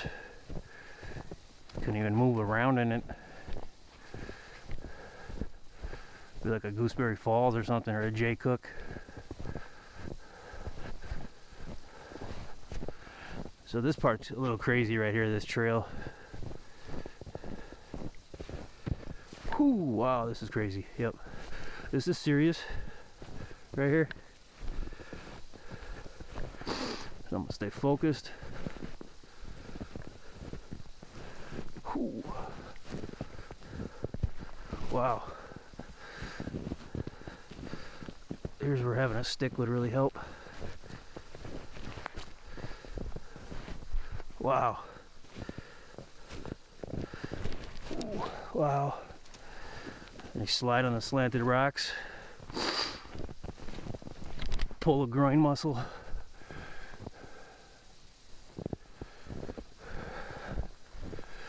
You got an unwanted stealth camper.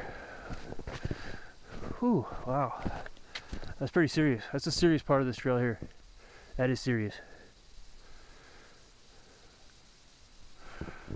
That's more serious than any other part we've encountered, actually. So I didn't expect that on this trail.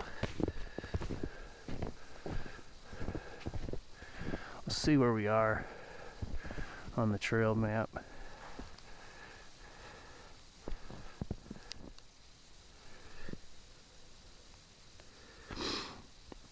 So right at this notch here, under the E of Lake on Becky Lake Trail.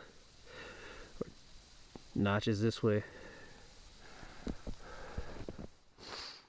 Looks like it might be a switchback on the map. It's a crazy part right here. That'd be hard going up with the snow. Whew. Yeah, the trees can grab me on the top too a little. Kind of distract you.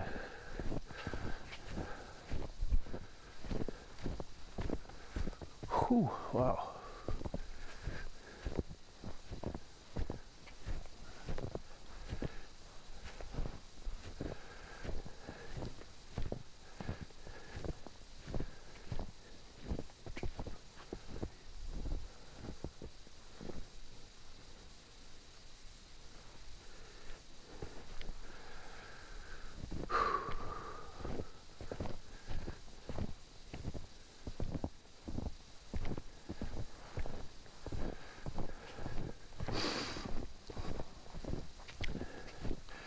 Yeah, so my feet are getting a little smoked at this point from all the moving around and sliding and twisting.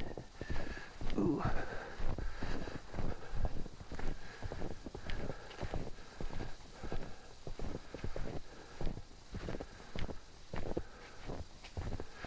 And these mucklucks are not the best for blister prevention. They're really helpful with the deep snow. I've had no snow in my boot, around my socks, around my foot, nothing. That's huge. That was plaguing me the whole time when I was scouting the backpack sites at Lake Vermilion Sudan Underground Mine State Park. My feet were starting to get numb. I just kind of had to push through it and make it happen. Pretty sure that was on my birthday, actually. Then I was almost out of gas, and I coasted into the only gas station in Sudan on fumes. And they had a... it wasn't that bad, but it was close. And they had one of those old school ghetto gas station pumps, and it's like, oh man, is this even gonna work? Is this gonna damage my vehicle? You can't get premium, you can only get like quintuple unleaded or whatever, or leaded. Probably it's probably just leaded.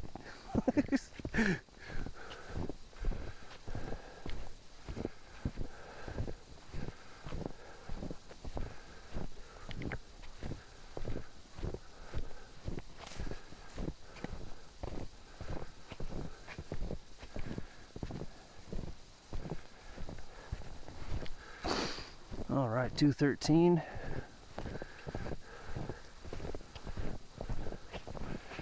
So again, we had to have extra time because we couldn't park in the area, or it seemed there was a high probability we would be able to park.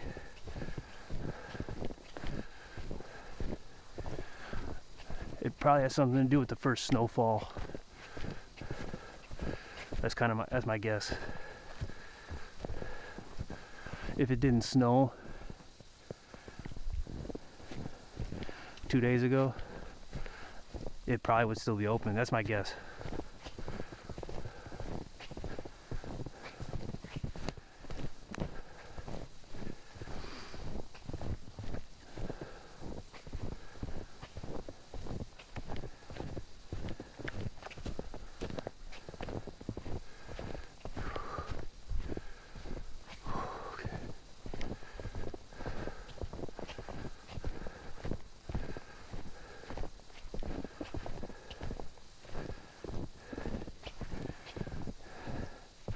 Earlier I used that latrine at site number 2, and because of the time lapse, I said, look, I swear I didn't take a number 2, I swear. And I didn't, I swear. But if you think about it, site number 2, it's like, oh man, that's a hard one for you to buy, huh? That I didn't take a number 2. I didn't though, I swear.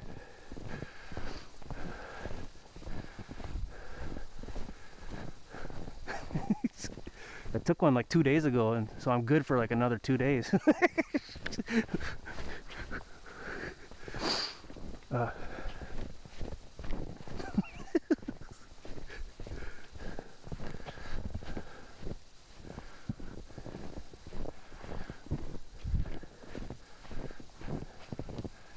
Now sometimes that is a true statement though.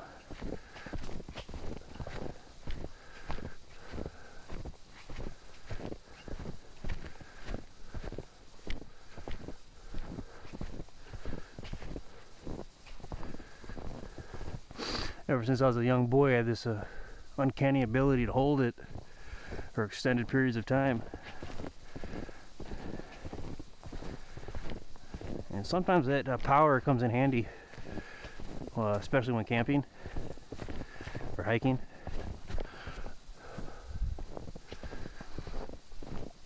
But I've found that as I get older, it's kind of harder to clamp down on some of the backlog, the further backlogged.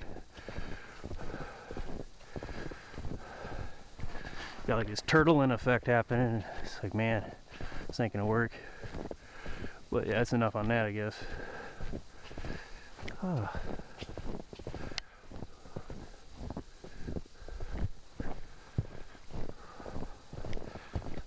Alright, so this is another kind of crazy part. So the hike into Backpack Site 5, it's not, there's some parts that are challenging. This is one of them. Whoa.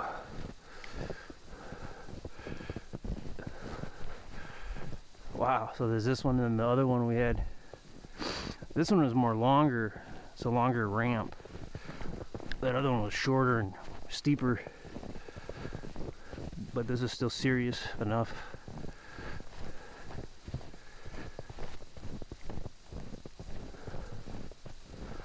So based on what I'm experiencing here, I probably wouldn't even want to deal with backpacking in this backpack 5.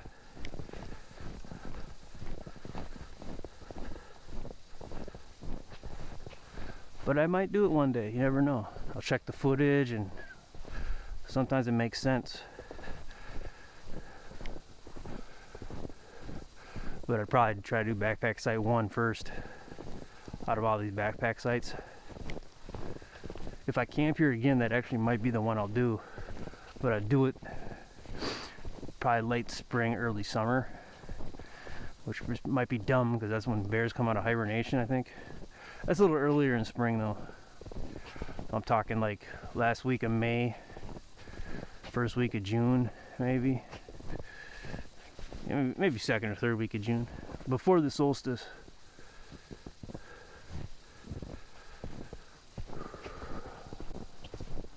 Oh, so we do come out here. Remember when we started? Here we are. We don't come out over there. So this actually, this isn't that ends up to nothing trail I said earlier that I thought. I bet you that's this.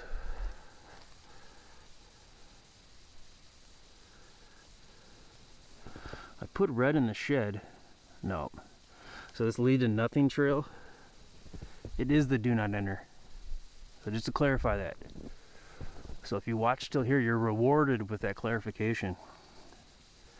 Becky Lake Trail goes this way or that way. This way for backpack site 5. This way for backpack sites 1, 2, 3, and also 4. And there you have it.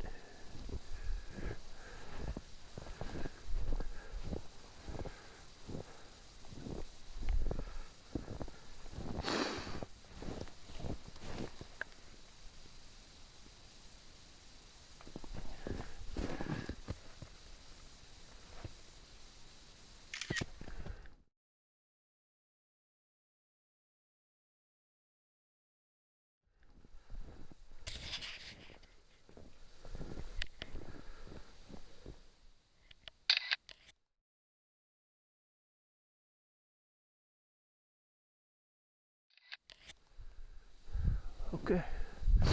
Alright, now let's head back. We got some foot traffic here. Doesn't look human.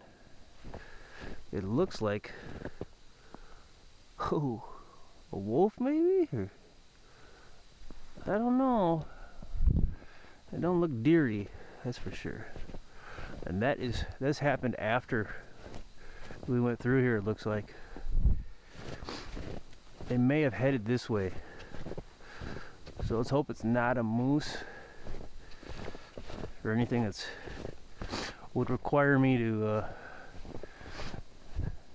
defend myself, I guess. Let's hope we don't have to defend ourselves, basically.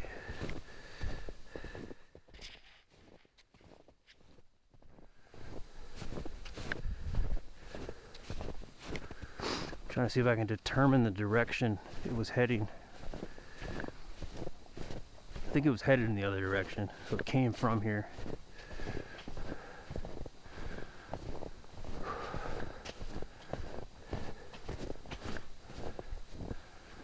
It came from over here, cut across, and went this way.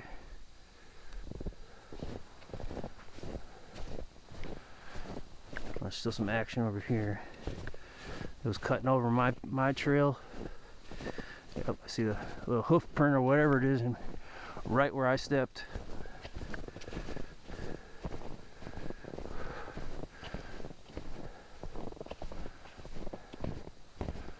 So we might encounter something here. Trying to determine the direction it went. I'm not sure. Let's see what mine looked like.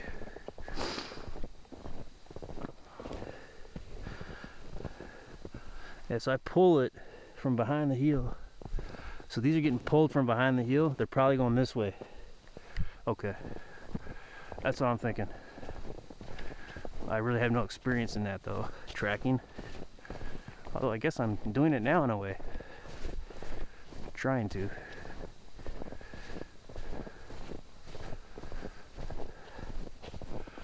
So now we're walking from Becky Trailhead to the parking area for the backpack sites.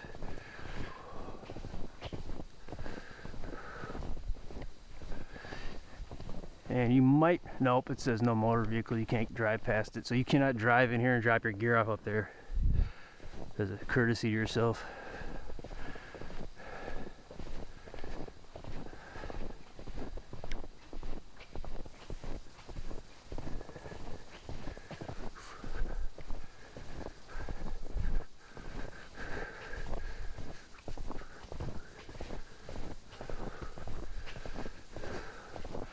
Definitely getting a chill here in this shade. The sun's making its way down.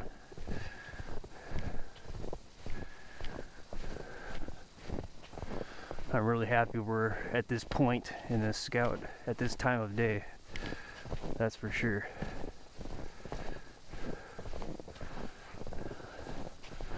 See me meandering, trying to figure it out. There it is.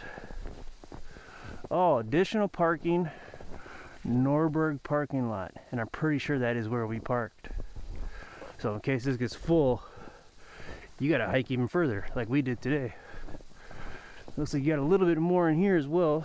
Could probably fit 2 vehicles.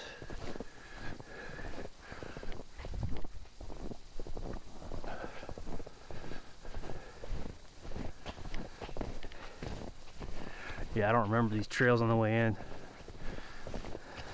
They may have been here and I just didn't acknowledge them. So, but I think these are fresh. Yeah, they were walking on top of my footprints. This animal, whatever it was. And it almost has dog-like paws.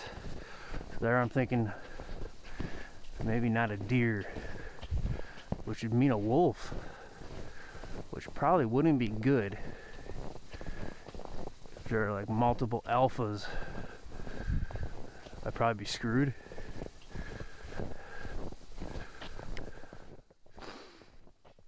I would have some opportunities.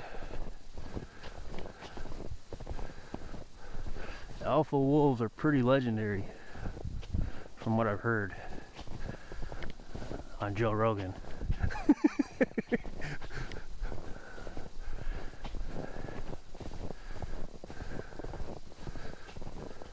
I don't watch him all the time, by the way. It's just here and there I've seen some episodes. I'm not one of those goofs that just watch him every single time. Not to hate on his fans, but there's bigger fish to fry in my world. I gotta scout stuff. I gotta get out of here.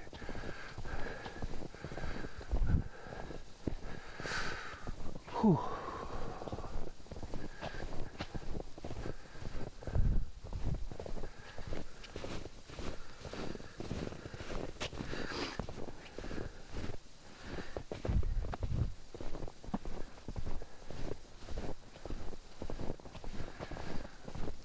Probably for sure not a bear.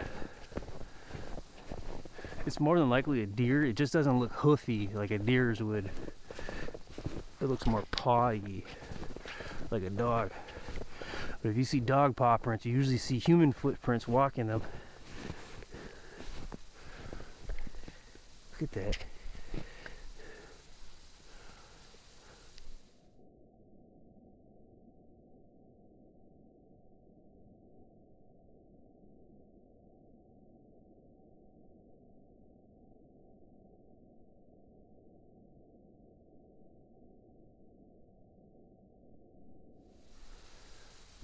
It's dragging too.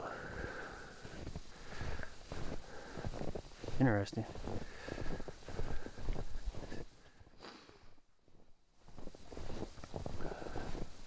It's like this quaint little parking area. The problem is you better make sure you get here earlier, because these other sites are full. They may have more than one vehicle per site, which is kind of the case, I would say, relatively often. People want to camp at backpack sites with other people, and they usually don't live together or something, like, you know, they have their own car. And we're gonna have to save this for another day, unfortunately. I really want to see that, but If you got a video of the group camp area here at Bearhead Lake State Park, go ahead and share that with me. I'd appreciate that.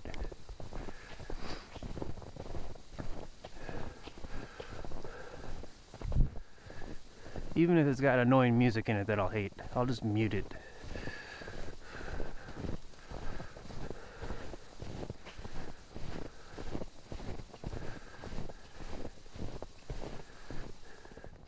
Yeah, I almost always get mad right when I hear the music queued up in a video I'm watching it and the music starts and I'm like, oh god, here we go. Like it never crushes. It never crushes. It's always something just blasé and stupid. Never Shiva Psytrance. It doesn't just obliterate and bring unmitigated power to your soul. You know, there's probably not a lot of free copywritten music with Shiva Psytrance because it crushes so hard. Maybe I should send Carl Casey a message, see if he's willing to do some dark Shiva Psytrance, copyright free, royalty free music. He might be responsive to that. Carl Casey lets you use any of his music as long as you plug him in your description, like right at the top of your description, and he'll just allow it. You don't even care. So I used him on one of my videos. I call it the Dark Scout of Scenic State Park Chase Point Campground.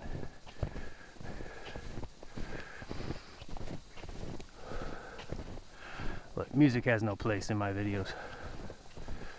The music for my videos is whatever you're already playing in the background. Or whatever you're listening to. Sometimes I just listen to pirate ships and rainstorms in the background.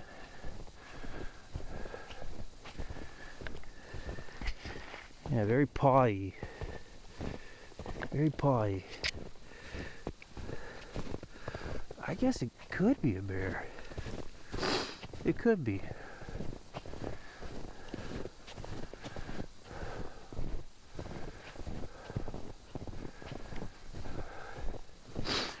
So the hike we're doing now, you probably won't have to do if you're here in the summer and you can park in there. But if you have to park over at Norberg Lake parking, this is going to add a little bit.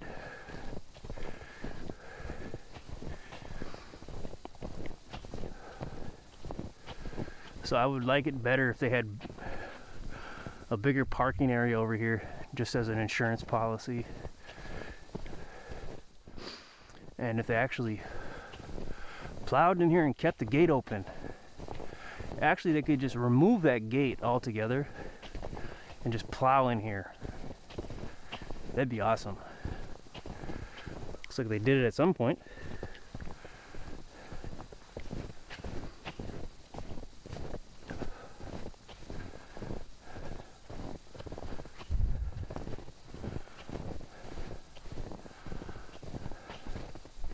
I was thinking about calling them up and asking them, like, hey, I was down here and I noticed, and I'm fearful they're gonna finger wag me and say, you weren't supposed to be in there.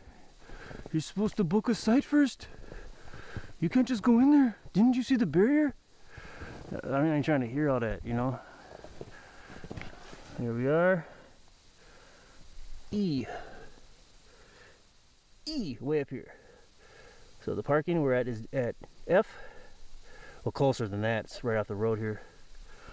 Technically, we can take this trail to F. And it's not groomed yet. So they can lick it if they don't like it. Let's see if this will work. Because if this does work, if you have to park over at Norberg, you can just take this conveniently nice trail that's better than the road hike here. I'm really happy I noticed it. Yep, it looks like it's doing it. We're just gonna have to take a right at the first intersection. You're welcome, guys. You're welcome.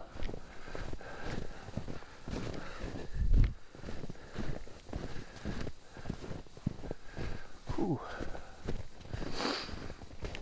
yeah, hopefully I get home and probably just gonna make some soup.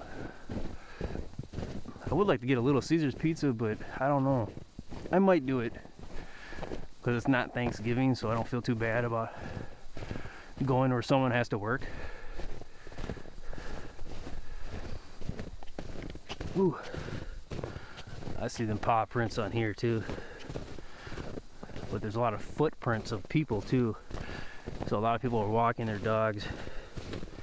But yeah, there's nails on those paw prints, that's for sure.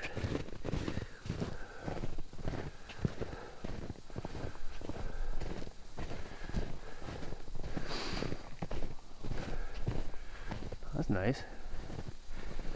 It's a cool little trail too.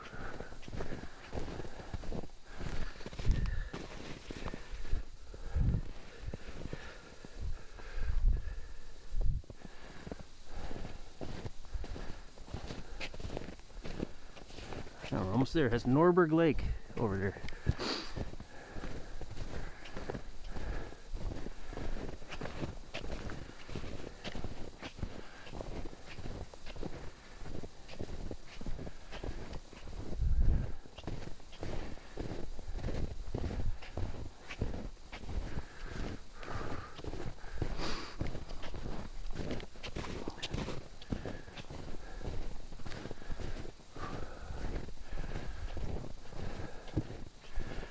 Yeah, I'm definitely getting blistery in the feet.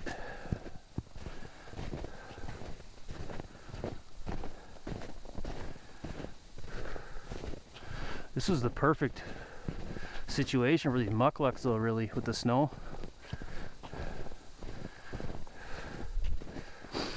Oh, that's a cool trail. Wow. Yeah, so this would have been a better hike in, I think, than that road. But now we know. That's what the scouts are for.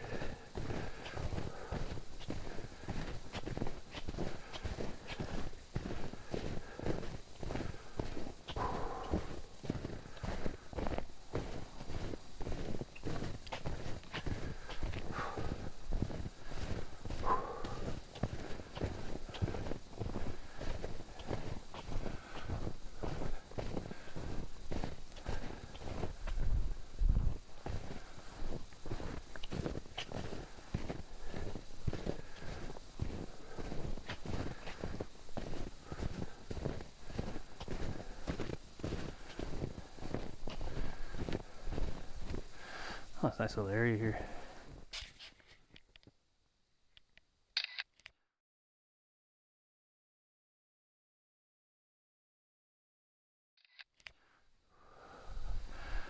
My body cam's probably gonna run out of battery pretty soon here.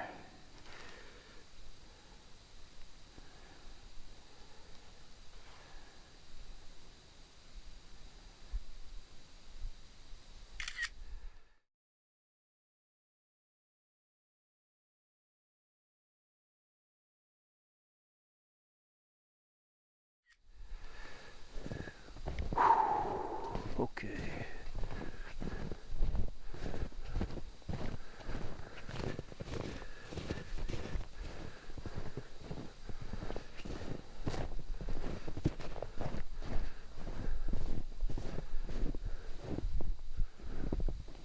Norberg Lake.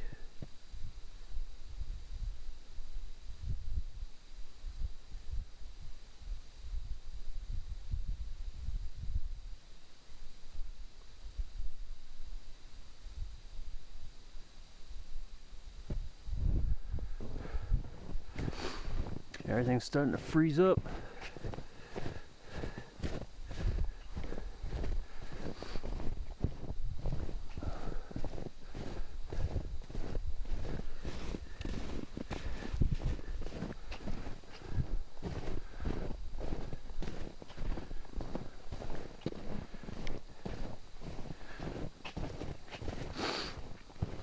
Should have a right turn up here somewhere.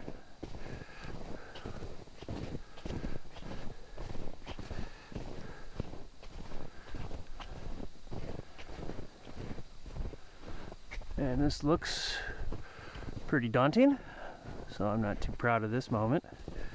Oh well. Okay. Alright, here we go. Here we go.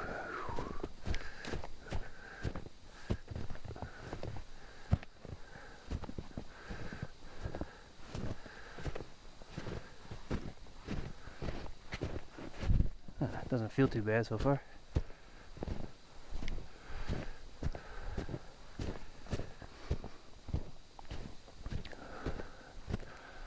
Wow, it just keeps going and going. I think it's kind of a peak. And you gotta go back down to get to the parking. I noticed the stairs up to this peak area from the parking.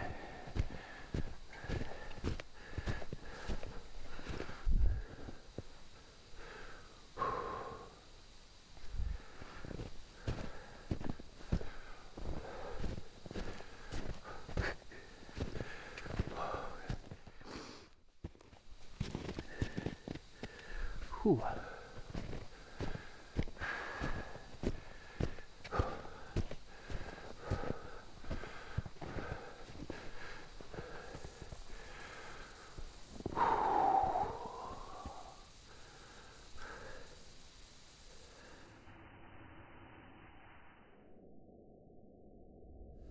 .5, so about 7.5 miles.